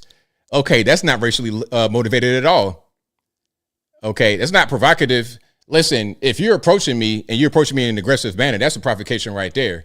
And I'm telling you, don't touch me, and you proceed to touch me. I give you 2 warnings and you touch me. Like, you think you could just do whatever you want to somebody and then dictate the way that they react to you? That's not how it works. Keep your hands to yourself. It won't be no problems. You got a problem, you better get somebody and call them rather than trying to, I don't know, like that whole thing right there, to me, it just doesn't compute how somebody can just put their hands on somebody and then dictate the way that they react to them. I don't really understand that. And I'm going to keep a mental note, because it'll be more stories like this with different races, and I want to see how the reactions are. I took notes from the mall situation. A guy got shot in the mall, and everybody said it's right because the guy was annoying them with a YouTube prank. He's annoying them. He's getting in his way. The guy's telling them, leave me alone. They're not leaving them alone. All they were doing is playing the video, and they didn't punch him in the face. They didn't shove him. They didn't do anything. They were just being annoying. Guy pulls out a gun in the mall in Virginia, shoots him. Boom. The guy doesn't die, luckily. I said back then, serves him right. FAFO, leave people alone. And most of y'all agree with me. In this case, it's different. I don't understand. It's weird. 313, you don't know who I'm speaking to. Hey, how's it going today, Anthony? How you doing? It's all good, man. What's happening? This is Tom. Hey, man, I got to agree 3,000% with you on the, you put your hands on somebody, you're going to get some consequences. So it doesn't mean that it's not homicide. Doesn't mean that it's not, premeditated murder or whatever level it's going to be. But it's definitely a problem that he just went up and stabbed him. But, like, the thing is, you put your hands on somebody, that's what's going to be calculated into the charge. So I 100% agree with you. So, yeah. But I got some good news, man. There's about 14 different executive orders that went in just today. You heard about that? I've not. Yeah, I'm just real briefly. I don't want to put people to sleep or nothing like that, and I don't mean to interrupt on your presentation, which is excellent. But I just want to go over a few of them real quick. So, for educational purposes, that is. And by the way, today is Education and Sharing Day. By the way, today is literally executive order on Education and Sharing Day. So I'm just going to share that with you. The ones that I'm most excited about, obviously that one is really good. But this one right here, one of the executive orders just signed today. You can go on whitehouse.gov, executive orders, 14 of them. One of them is reducing anti-competitive regulations, right? And guess what? He's going to look into a review of all the regulations that involve those identify those that create or facilitate a creation of a de facto or de jure monopoly, right? He's going to investigate all these regulations that involve the creation or facilitation of licensure or accreditation requirements that cause unduly limiting of the competition. And that's going to hit every single segment of the economy. That's going to hit every single institution you could think about. It's going to hit these corrupt those people up in whatever institution that you really care about. It's going to be hitting them with, hey, you can't be putting all these regulations on people and bullying everybody. You know what I mean? So it's going to open up a whole spigot right there on competition and the ability to really push for something yourself and come up with something new to shake things up. I think that's wonderful. And then, so there's some more. There's he got one on zero-based regulatory budgeting. He's looking at the budgeting of regulations. Zero-based budgeting, right? You know how to zero-based budgeting? He got zero-based regulatory budgeting.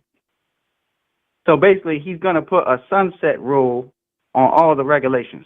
Just like they said a few months back. There's going to be a conditional sunset clause linked to all the regulations that the ones that might be, the ones that qualify for that. And he's hitting every single invasive federal agency that you could think of, and all these little, protect the Marine Animals Protection Act of 1972, any of these kind of things, they all got to be reviewed here and there. And there's a sunset clause on the regulations. I think that's amazing. Oh, and then one more real quick one right here. He's going after one of these people that's been leaking a whole bunch of classified information. And in it, he says, hey, by the way, you've been leaking all this stuff. You might be a danger to national security. You know, this is on Miles Taylor. I don't know if you know Miles Taylor. I don't know Miles Taylor either. But basically, Miles Taylor is associated with the University of Pennsylvania. So what he said was, hey, we're going to take the security clearance for you, you know, you investigating legal and classified information in the government. We're going to take that from you, Mr. Taylor, and we're going to take it from, you know, University of Pennsylvania while we at it, because we don't know what you guys are up to. That's crazy. Right on, That's man. crazy, but yeah, man. I just want to update everything and share a little information because, you know, this is one of my favorite shows, and I figure if I like it, some other people might like the kind of stuff that I like too, and you know, I don't mean it, you know, if I'm doing too much, let me know. No, you're good, man. Thank you for your call. Definitely appreciate you. All right, appreciate you too. All right, now. Peace out, boss. All right, shout out to the caller. Let's keep on rocking and rolling. One speaker to 617. Hey, what's going on, man? What's up? Hey, quick thing. I was watching that you say that the Supreme Court gave the okay to the Trump for the Aliens Enemies Act. Yes. Oh, it's not quite the way that the media presented. It's not really that they given the green light. Actually, what they did, they said they still could deport like any like regular deportation, people without immigration status, and then they got to go to the due process. So I think the media reported wrong. You report the small video. I think it was brother, whatever the guy from Fox News. It was like a 2-second video. That's what you do. You just post videos. So it's not the way that it's presented. Okay, wait a minute. Wait. Now, you're not telling the truth because I did a full video on it, and I said the whole part about they got to go to court in Texas. I did say that in my video, so you're not telling the truth. No, that's not what they said. That whatever situation is, whatever they're getting arrested. Let's say the immigration picked them up, taken into custody. The administration has to report it to the courts, and they have to do due process. They cannot just send them to El Salvador. You're not listening. You're not listening. I said they got to go. I said they got to go to court in my video, but you didn't. You're not listening though. That's not what you said. I just said that. Like, okay, anybody listening to what I'm saying right now, rewind the tape and you hear what I just said, but you're not listening, okay, so you're not going to hear that. That's not the Aliens Enemies Act. Number one, that's not what it is. Do you know what it is? We talking about what is? The Alien Enemies Act. That's not what the Alien Enemies Act is. What are you talking about? We saying that. What are you talking about? So listen, I'm going to go back. The Supreme Court gave okay to deport, not for the Aliens Enemies Act, okay to deport and to have them to have due process. So in other words, the Alien Enemy Act cannot be enacted in this situation because there's no war. Okay, whatever. Go ahead. What they agree is in the deportation. Like I could deport, you don't have an immigration status. Let's say you have TPS and Trump decided to deport because he feel like, or you say something about free Palestine, he want to take you. The administration has to prove through the court why. All right. Look. Okay, I done already said the same thing you said a bunch of times. Move on to your next point because you're not listening. Move on to your next point. Oh, okay. So no, the thing is that you don't even know what. Excuse me, sir. Move on to your next point. So do you know what it is? We've already discussed this. I've already said it. You're not listening to what I'm saying. Okay, Excuse me. You're not listening to what I'm saying. You keep talking about court. I said they got to go to court. We're saying the exact same thing to each other, but you can't listen and you don't understand words. So how about go to your next point? My next point is you don't understand what you think. You say that people go to Texas and go to Texas or the South, they will be deported quicker because sanctuary cities. That's what you mentioned there. I said sanctuary cities. Because there's no sanctuary cities in Texas, and if they go to court in New York, they will most likely stay. But they go to Texas, they will be deported. That's what you say, right? Yeah. Okay, because sanctuary cities. First of all, sanctuary cities is a state. I did not say, sir. I did not say sanctuary city. Listen, I'm talking about Texas. You're more likely because you got softer people in those other places. That's the whole thing. Texas is not like New York, Colorado, etc. But they still got to go through the law. They can't deport you just like that. All right. Okay, like, I mean, I don't understand. Like, what's wrong with this dude, man? Like, I keep saying the same thing he's saying. Like, do you not understand? Are you on the spectrum or something? Are you retarded? Like, no. What's the problem?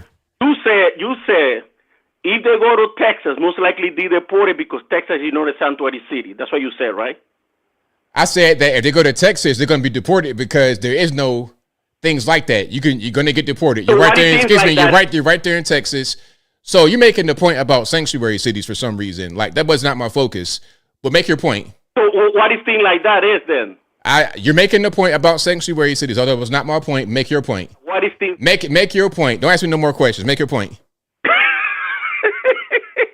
I love when you see. Just make the point. Like just make the point because what you're trying to do, you're trying to get me to answer questions to make your point for you without making it yourself. Just be a man. Don't be a coward. Make the point and move on. Who made it be you or me? Make your point. What's your point? Okay, my point is that the pretty much the president's violating the Constitution many times over. The Supreme Court apparently they are in his pockets, but they cannot grasp him. They're afraid of him. We know that the Supreme Court justice, his wife was upset when Biden won and when Trump lost. So most likely they cannot with Trump. They are not so much with the law in that regard, but it's still put in there. They all agree that they got to go to due process, and they say that in order for him to use he cannot use the Alien Enemies Act without due process. That is no Alien Enemies Act with due process. My Lord. So that doesn't exist. Why Number two. Okay. Just you're repeating yourself too much. Like get to your. No, okay. Like say something else. My opinion. Okay. So the president is so incompetent that he didn't even sign the Declaration of the Enemies Act. This is how incompetent the president is. So you want to talk about tariff on the stock market now? You ready for that or? Go ahead. You got a little bit of time. Go ahead. Okay, so a little bit of time. So he making claims that he believes that he talking about trade deficits. He doesn't even understand what a trade deficit is. He thinks that trade deficit with China is because China is ripping off. It's not because China is ripping off. It's just we can't compete with China. What can the United States sell to China that China cannot produce themselves for cheaper? And he doesn't even understand that. He can't even comprehend that. And this is the president of the United States. This is I think the point is that we're allowing China to dump too much of their gadgets in America that we can't compete with because they got slave labor. So rather than just allowing them to just dump stuff basically for low cost or next to nothing, let's put some tariffs on it so we can bring more manufacturing jobs back to the USA. It's very simple. I just explained to you. What can the United States produce? It's like cheaper than China? Listen. It's not about no. It's not about us trying to produce things cheaper or better than China. It's about protecting our country from all this cheap garbage that comes from China, because that is hurting us. So let me ask you this. So now, are you willing to pay? Let's say Nike decided to produce Jordans here. I don't know if you buy Jordans. I don't wear that type of stuff. Let's say iPhone. Pick buy that iPhone. Are you willing to pay more? So in order to produce here, or you rather to pay less and have more items that come from China, the various items that come from China? Which one you rather have as a consumer? Well, it depends how much it's going to cost. Like, tell me the actual cost. Like, if you can produce iPhones here, then how much is it going to cost? Do you know what Tim Cook said? Do you hear what he said? What did he say? He said if they produce the phone here, it's going to be $2,300 for an iPhone. Okay. So are you think Americans should pay more for products? Go to Walmart and spend more, or pay less? Or have more variety, because let's say... All right. You asked the question. I'm answering the question. Because the thing is, you think that it makes more sense to have cheaper products with no manufacturing capability. That is not a sustainable model. You got to be able to have the manufacturing. And a lot of y'all spend money unwisely. Y'all buy a new iPhone every year for the same $1,300 or whatever it is. I don't. I have an iPhone from 3 years ago. So if it costs $2,300, I could keep mine for years, 4 or 5 years, rather than buying it every year, which would end up, I would spend less money than I would spend if I bought it every year. All that it would do is hurt Apple as a company, but it wouldn't hurt me. So why you wanna help Apple as a company? I don't understand. You want people to lose their job, people lose their investment. What jobs? Why you wanna What help jobs? Apple as a company? What jobs? That you don't make. What jobs? What jobs? The jobs that there are a lot of customer service jobs, all the type of jobs that they produce here. Is that going to be lost because of the iPhones being more expensive? Yeah, they will be lost. They will be lost if because they will produce less iPhones. Well, at the end of the day, we can't just produce everything over there. We got to have production here. If we're totally relying upon them, then what are we going to do for ourselves? In a time of conflict, all they got to do is just cut off the supply chain and we're finished. It's not that difficult to understand, but thank you for the call, man. Definitely appreciate it. All right, let's keep on rocking and rolling. Let's go to 850. You're on the line. Who am I speaking to? For low cost or next to nothing. 850, hello. So we can. Hello, Anthony Logan. Yes, sir. Yes, I know you were. Somebody was talking about China. Yeah. Tariffs. Well, Kevin Leary just came out with a statement saying we should be charging 400% because he's done business with China, and they steal your IP addresses, they steal your technology, then they reproduce it and sell it back to America cheaper. That's just on that. But also about the stabbing, you know, everybody has a right to protect themselves. But I'm going to tell you right now, if I can't get away, I'm trapped, and I've warned them. I said, hey, I feel threatened. I feel for my life. Well, then force is definitely necessary. But if I can get away, I'm going to get away. It's as simple as that. Now, as far as circumstances, you know, you got to deal with the circumstances. There could be other reasons, but mostly you want to get away. You don't. Let me say this: who wants to kill somebody? I'd want to get away. So I don't understand why the young man stayed. You know what? I don't care how much rain it is. It's better than killing somebody or being killed if you can get away. Well, I don't believe that the intention was to kill him. You know, one time in his chest. It wasn't like he just stabbed him and over. It's just one time in the fight. And you know how a fight is, it could be hectic. The fight's going on. The fight's going on. I'm being assaulted. And then the knife happens. The knife comes out. It's not like I just did that to you on purpose. Like, okay, I'm going to go kill this guy today. I'm defending myself. And unfortunately, that thing happened. Right. Exactly. I mean, it's like, it's called I would say an accidental stabbing of death. Well, I don't know about accidental. I don't know about accidental, but I know that if it's a fight and we're fighting and there's a knife involved, hey man, you might get stabbed. It's unfortunate, and I'm not saying it's like, right, you know, the best thing, but like the whole thing is you can't initiate these fights and then after the fight is over say, hey, he fought wrong. He did the wrong thing. When he's defending himself against me, you can't say, oh, he did that wrong. Well, the initial thing should have been keep your hands to yourself and it wouldn't have taken place at all. Oh, absolutely. Diffuse. Always diffuse. If you can't de-escalate or diffuse it, like I said, get away. It's not worth it. You know, if you're being pummeled, that's another story. Right. I mean, that's the thing. Like, keep your hands to yourself. Don't touch me. Don't come up on me, 2 or 3 people. Just leave me alone. Leave people alone because you never know what somebody has. You never know how strong somebody is. You never know anything. Just don't start things with people and it'll be fine. And when someone starts something with someone, you can't dictate. It's like, okay, I'm sitting down minding my business. You said I'm in the wrong seat. Ultimately, you punch me right in the face. You can't say, hey, boom, there's a punch in the face. But check it out. It's me and my football playing brother. We big. We're going to go ahead and beat you up right now, but you're only allowed to respond with your hands and your feet. That's not how that works at all.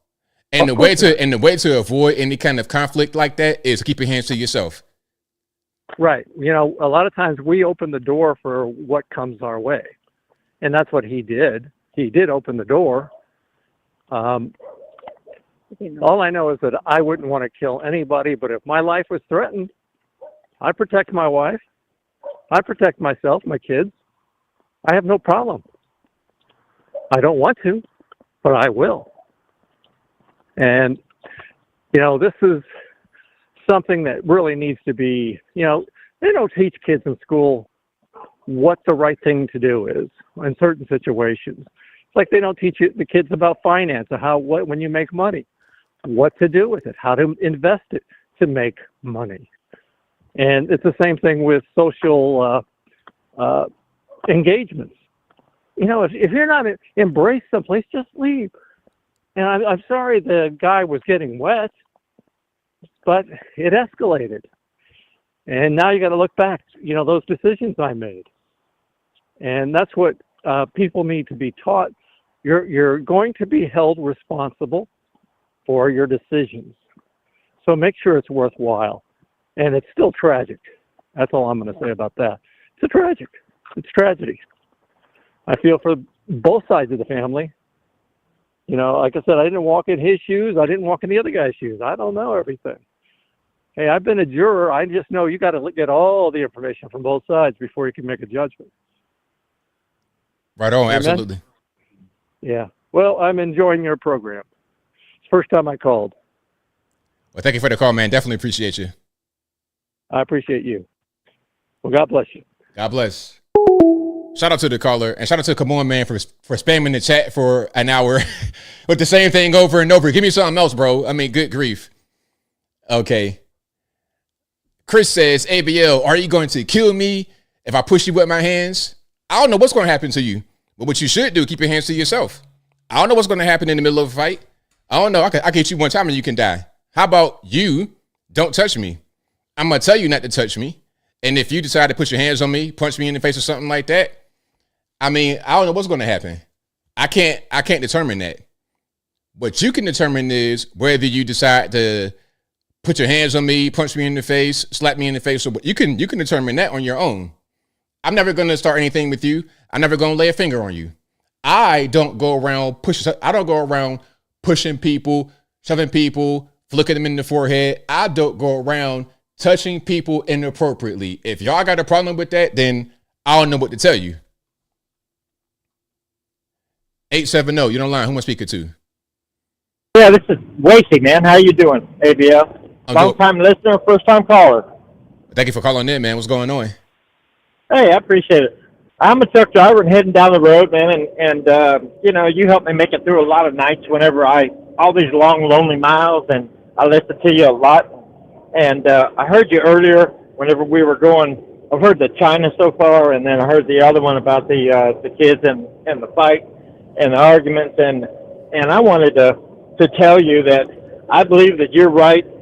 Whenever you were starting out and you didn't bring race into anything, and I wouldn't either, because it's two teenagers fighting against each other, and I'm from the Delta in Mississippi, from around the way. So I'm a white guy, but I was raised by black people and in a black culture, and race really, a lot of times when it goes down to it, don't have anything to really do with it in something like that. It's just like, hey, don't touch me, don't mess with me. The guy told him, leave me alone, touch me, see what happens.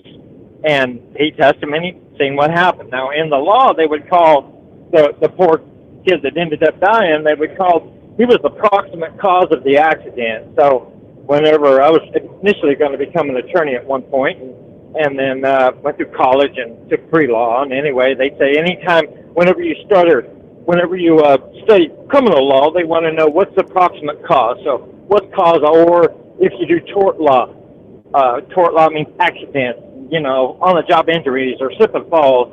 What's the proximate cause? So the proximate cause means what happened and why that did happen. Well, I believe the proximate cause, like you were saying earlier, that the kid, it was raining outside, he didn't want to get wet, he went in there and he sit down and he's trying to stay dry. And if the guy had the proximate cause was the kid getting up, coming over to him, telling him, hey, you're on the wrong deal, pushing him, getting him out of there. See, then the kid that was trying to stay dry said, hey, touch me, see what happens. He touched him, he seen what happened. If he would have never touched him, he would have still been alive with his family today. Nobody would have been crying, wouldn't have had no problem, nobody pointing fingers, no nothing. So I agree with you 100% on that.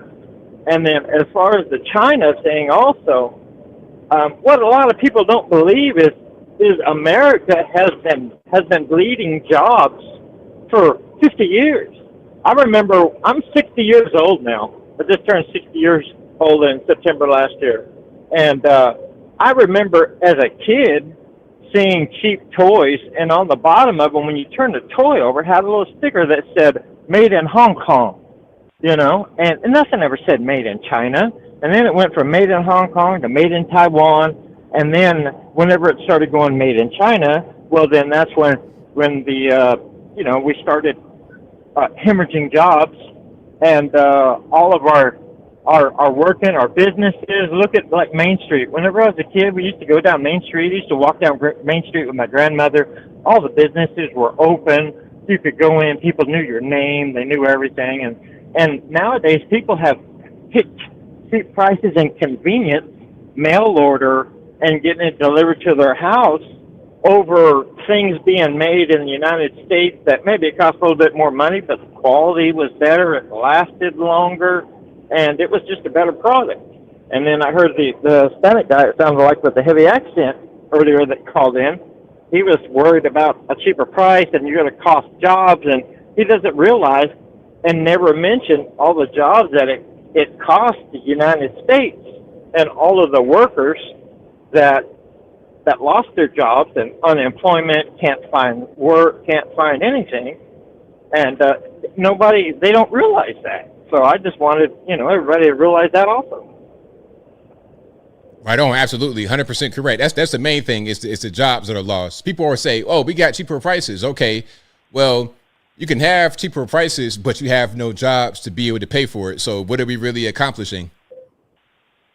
Exactly, I agree 100%. Or, you know, all we're accomplishing is the American way going by the wayside, and then the Americans that suffer no longer have jobs. You know, there used to be a predominant middle class. People could afford houses. They can afford this, afford that. They can't even afford that no more. Young kids can't afford houses or anything anymore. Whenever I was a kid growing up, the first thing I wanted to do, you know, you want to start a family. You want to buy a house and live happily ever after. Well, nowadays, you know, young kids, they may still want that, but they can't afford that because all the jobs are gone. Like I was saying, I'm a truck driver, and what I've noticed is I used to go through Detroit a lot, and still do sometimes. Now, Detroit used to be the motor city capital of the world, man. Chrysler was there. They had Dodge, they had Chrysler, they had Plymouth, they had Ford, they had Chevy. Man, it was a metropolis. Beautiful houses, everything. Now, whenever you go like 7 mile, 8 mile, 10 mile, 12 mile, it goes all the way down. And anyway, it looks like a bombed out third world country, basically. Not very many businesses are open, and a lot of things are closed. Businesses are burnt down, houses are dozed, complete neighborhoods are gone and obliterated. And whenever you go across the Ambassador Bridge, that's the big green bridge, that links Detroit going straight into Canada. So as a truck driver, I'd go across that a lot. And that's where, you know, a couple of years ago, that's where they had the truck drivers that whenever they were protesting in Canada and they parked all the trucks, that's that green Ambassador Bridge. Anyway, whenever you go across that, if you turn around and you look back to Detroit, like I said, there again, it looks like a third world country that's been bombed out, war-torn. It looks horrible. But whenever you turn your head back around and look forward into Canada, there's a beautiful church on the left-hand side. As soon as you cross the Ambassador Bridge to the left, it has copper roofing that comes down where you can still see the copper glowing. And you know how the copper turns kind of green with the, you know, when it hits water and stuff. But you can still see it shining, and the church is beautiful. Everything's green, and there's a big forest and beautiful buildings. And it looks like, I mean, you turn around and look at Detroit, it's horrible. You look forward, and it looks like paradise. But a lot of people don't know that either. So I just wanted to say, too, there everybody was talking about where Trump's tariffs. I agree with the tariffs, because the tariff, it isn't a tax that we're going to see. All it is going to be where it's going to have the cheap China stuff that comes in over here. China's going to have to pay more money to import it over here, so therefore it's going to raise their price. Now, if it raises a cheap China price of something, and then that same deal is made here, that same item is made in the United States for the same exact price, well, I'm going to buy the one in the United States because I know it's made better. It's not cheap. It's not going to fall apart in a week. And you know what that does? That all the dollars, 100% of those dollars that you pay for that American-made item stays in America, and then it also creates jobs. Anything that you buy from China, all that money goes back to China, and that's why we're supplementing their income, their military. We pay them 300, and I believe it's astronomical, 350 or 360 billion dollars a year is what they make off selling cheap stuff to the United States, and why we only make 176 million back from them. And then they steal all our IP, like Kevin Leary was saying. So I agree with you on 100%, man. I'm with you on the tariffs. I'm with you on the proximate cause. I know the kid, he should have kept his hands to himself. And I just wanted to reach out and touch you and be able to talk to you first time, so to speak. And I've been listening to you since you first started your channel, man. And I appreciate what you do. Thank you for your call, man. Definitely appreciate you. Thank you, brother. Bye. All right. Shout out to the caller, long-time supporter, first-time caller. Great call. Very good call on everything. Right on point. And I would need 859. You're the line. Who am I speaking to?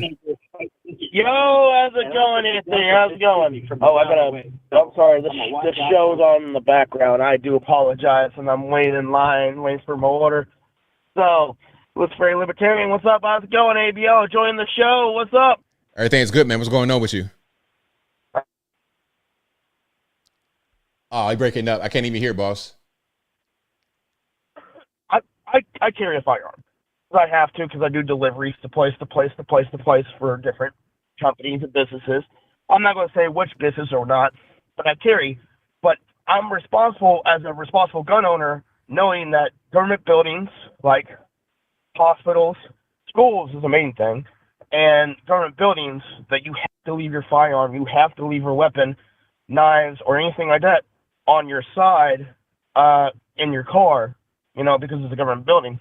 And I'm very with you. Sometimes, with self-defense, you have to do what you got to do, and it's a major deterrent, especially when you're doing deliveries and you don't want to get robbed.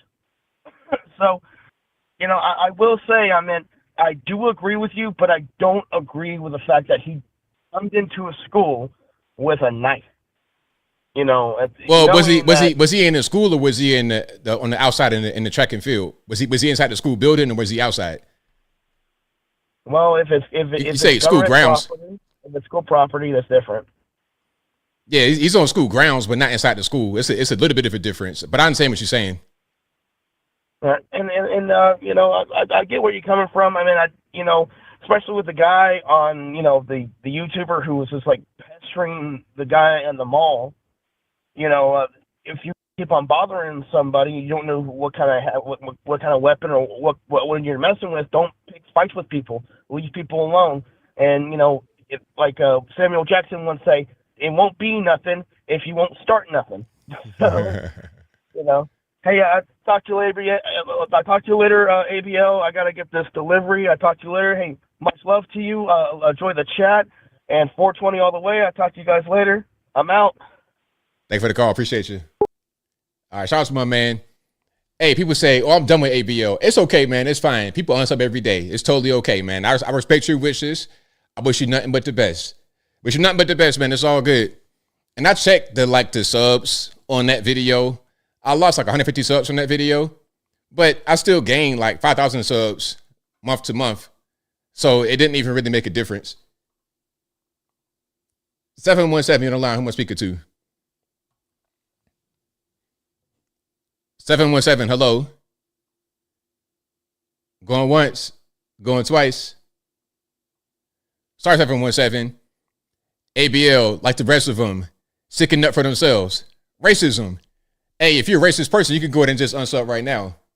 I didn't mention race. You mentioned race. 202, you're on the line. Who am I speaking to? Good evening, Mr. ABL. This is Nikki calling out of the DMV. How you doing this evening? I'm doing well. About yourself? I'm doing all right. I have definitely been trying to get on the line with you. I agree with you on the teen boys out of Texas. Of course, I've been approached before because I've been in a section that was not allotted for me.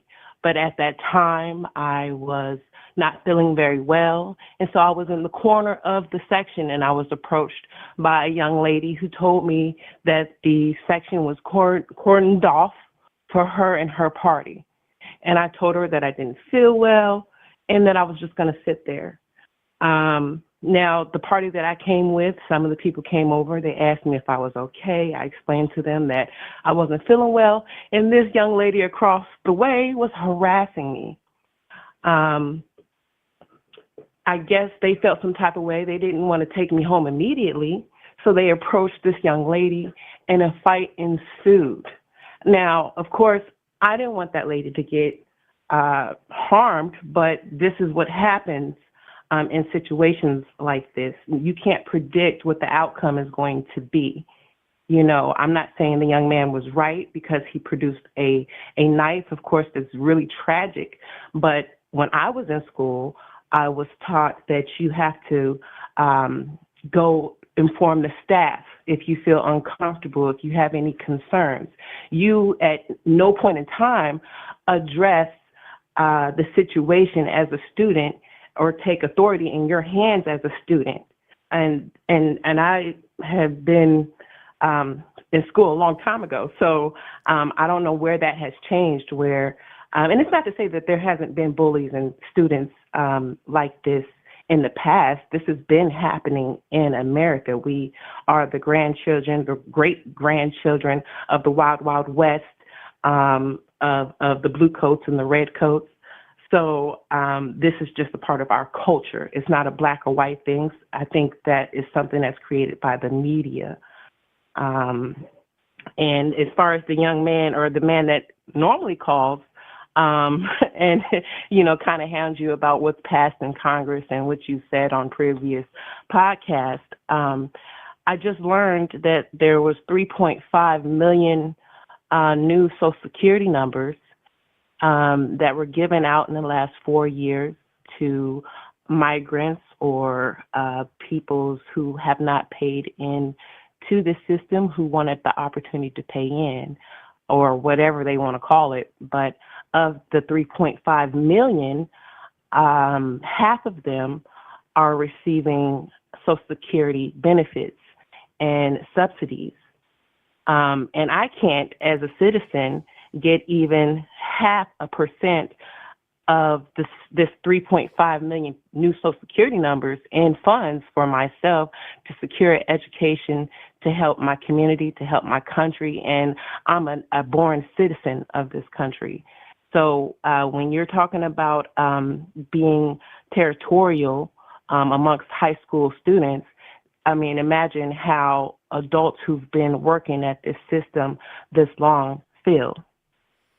Very, very good point. Absolutely good point. Yeah, the illegal aliens getting Social Security numbers, things of this nature is crazy. And not only that, but then they get subsidized as well. Some of those magic cards, the numbers that never run out, $5,000 on the card, $10,000 on the card. They get all these things while the American people are like, we're just trying to make it. It's really crazy.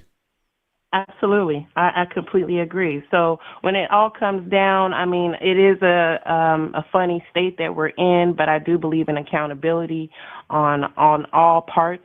Unfortunately for this young man, I mean, I'm black, so of course I'm used to this happening in not only in my own community, but it can happen outside of our community. And to be honest with you, I was born and raised Aurora, Colorado, which is actually a very diverse community. Yeah. So this could be whites, this can be Hispanics, this can be Asians. I mean, we have gangs in all shapes, forms, and sizes, and it could be down to schools or colors or streets or whatever. But as an individual, you should not be approaching another person telling them that they should leave the premises with no authority behind you. Right, exactly. Thank you for taking my call, and I hope you all have a good evening. Thank you for the call. Definitely appreciate you. Bye-bye. All right. Great call. Shout out to the callers. Shout out to everybody in the chat. Shout out to everybody calling me a racist, although I've not mentioned race. I'm racist because I'm black. I'm racist because I'm black. You see how that works? Hey, let me attack you for something that you didn't do, and then when you say something back, then I'm the bad guy. I'm racist because I'm black. That's hilarious. The race is not even important here. I've not mentioned race at all. Let me take one or two more calls, then I gotta wrap it on up, put the bow on top. I'm up. It's past my bedtime. 301, you're online. Who am I speaking to? Hey, this is Sergeant Brown. All righty, what's happening? Well, I've been listening to your show. Kind of got a little triggered. You know, as a fighter, right, I assume that everyone has the same talent as I do. So you're going to act appropriately, right? I'm going to fight at 100%. Right. Right? I mean, what if he didn't have a knife? What if he used a spike on his shoes, hit this guy's artery, and he bled out? He could have hit him one good time in his. He could have hit him one good time in his jaw and killed him. I've seen it happen on more than one occasion. You know, because if you got a trained fighter up against a regular person, and the regular person is attacking the trained fighter, it's night. It's over. This right here, every altercation is a terrible altercation because it's an altercation. Somebody's going to come out on bottom. Every fight is ugly. It's not like a movie. Every fight is ugly. Nobody knows the reason why the kid had a knife. Nobody does. All right? I know people who used to carry knives for no reason at all. Right? And then when you need it, you need it. But this kid, he had a knife. Why didn't they go get the coach? I ran track. Why didn't you get the coach? Somebody didn't run off to go get the coach and leave this kid alone? And it was raining. It was a downpour. Everybody in track, when I was a kid, everybody would just get underneath the bleachers while it was raining. Right? We didn't sit in a tent. We didn't have to in the 80s, so it's cheap. Mm-hmm. So that's what I'm sitting at. You know, when I read the story, I said, okay, something's missing because they immediately put the parents on television. All right? Just trying to tell me that was kind of strange when they did that. Yeah. I'm like, okay. And I kept mentioning he died in his brother's arms. Okay. He did. It doesn't change the fact that we lost a life. Right? As a combat veteran, you know, you see your people die and you go, dang, but you got to keep triggering on. You know? You got to keep stepping. And this kid here, his life is going to change. He's going to remember this event. But then if you're going to call a kid a racist, give me a break. It ain't got nothing to do with race. Nothing to do with race. I think that's all fake anyway. Of course. Right? Yeah, it's all fake. You know, yeah. Because I grew up in Texas, you know. Poteet, Texas had a really big problem with calling people the N-word. Right? And called them jungle bunnies. Didn't know what it was. I'm a military brat because, you know, we grew up overseas. And none of us kids knew what that was. But we knew it was something bad. But we smoked that team in a football game. We left them 56-0. Right? Right. But this kid here, come on. You don't go up there and say, it's raining. Where's your compassion? Exactly. Right? Where's the compassion at? I mean, seriously.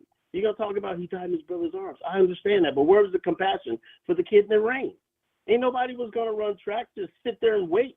That's what I had to do, wait. That's all I got to say. Thank you for the call, man. Definitely appreciate you. No problem. Take it easy. All righty.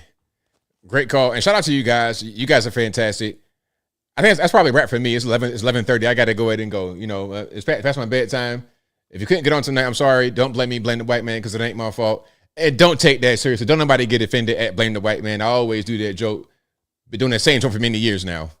All right. But shout out to you guys. I appreciate y'all for being here. Thank you to everybody who called and was respectful and didn't hit me with the N-word or nothing like that. I'm glad we didn't do that tonight. So shout out to y'all. Shout out to y'all for that. I appreciate y'all. I know it's a tough subject. I know people have their opinion one way or the other. But as long as we can have a respectful conversation without a bunch of insults and name calling and stuff like that, it's good. So shout out to y'all. I appreciate it.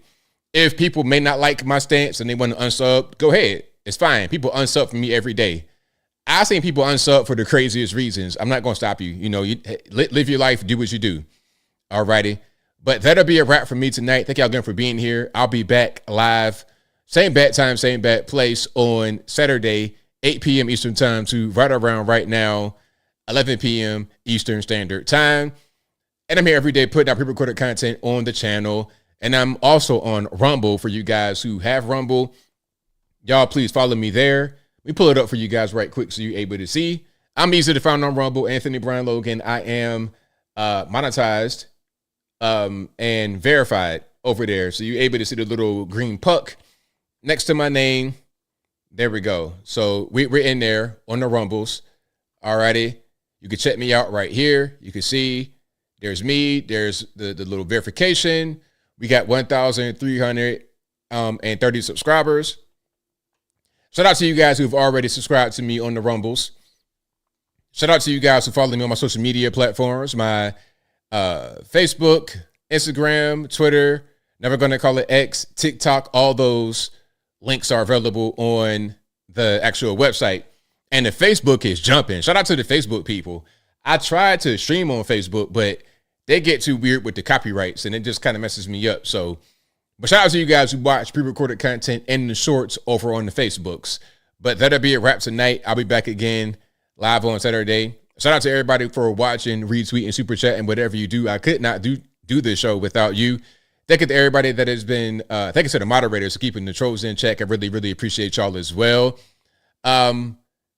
Let's see, more super chats. I'll read these right quick. Then I'll wrap it on up, put the bow clean on top. Thank you to, where we at?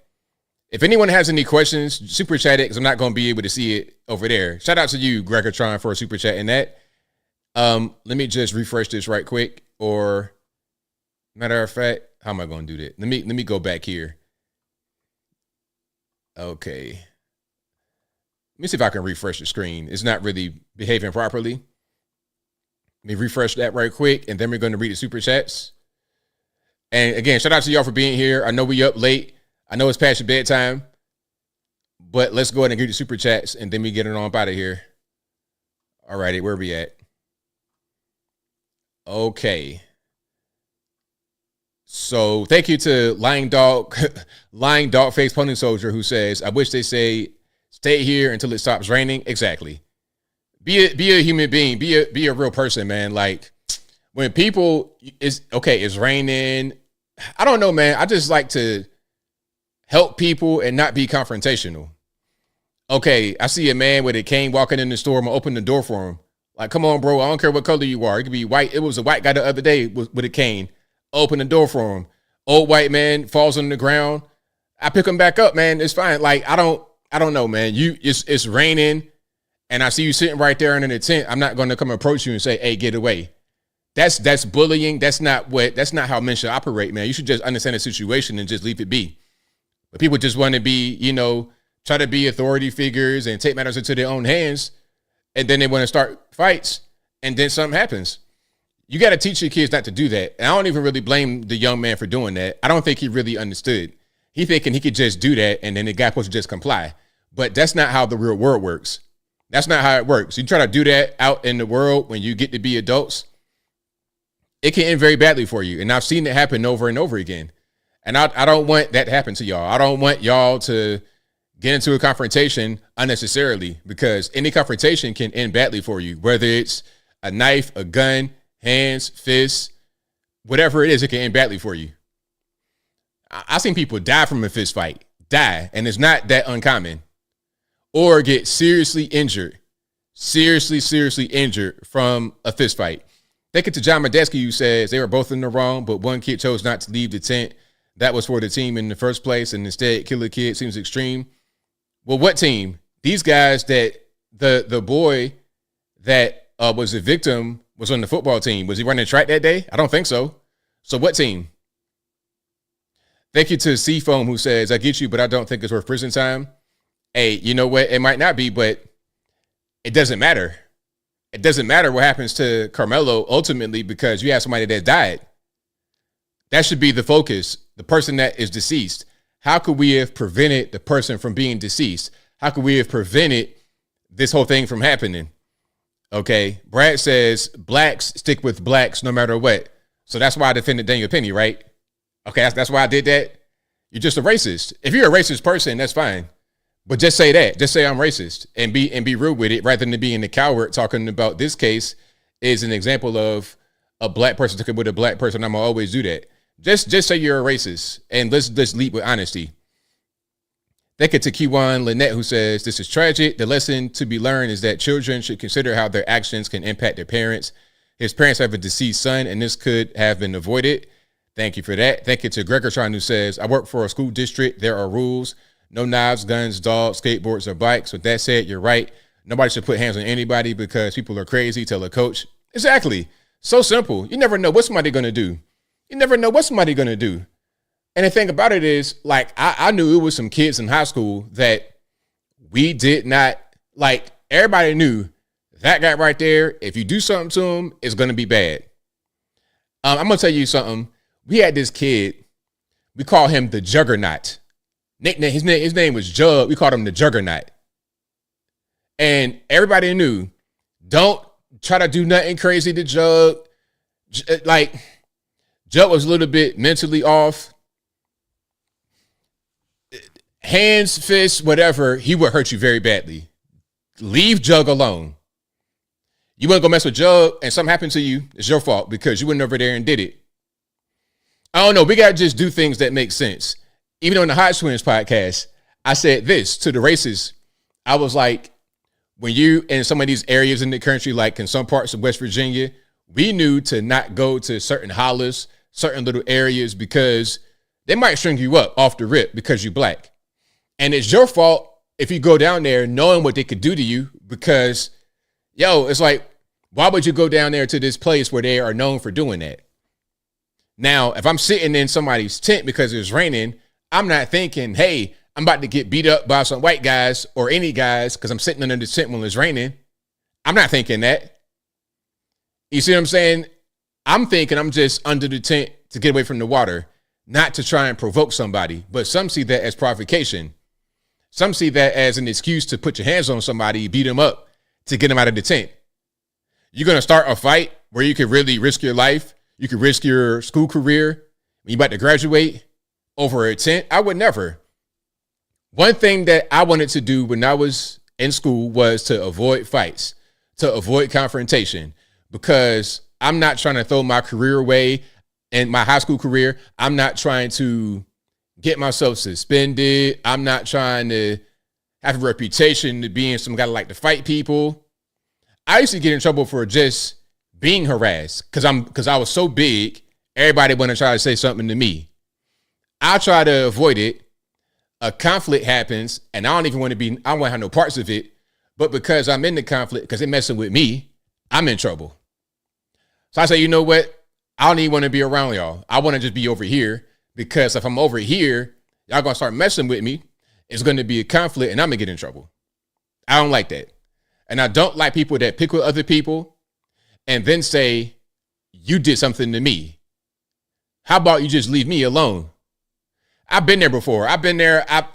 I've been there as a young man. I've been there in my early 20s. I've been there even in my 30s. People doing things to me. And then when I respond, I'm the bad guy. Even on the low end on Twitter, I'm gonna wrap it up. Even on the low end on Twitter, Facebook, etc. Somebody would say something, I respond, oh, ABL, why'd you respond so, why are you getting so emotional? Why? I'm in trouble. See how that works? How about this? Leave me alone. Do that and it won't be no problems. But anyway, that'll be a wrap for me. Shout out to you guys. I appreciate y'all for joining. Until next time, y'all be safe. I'm out and peace.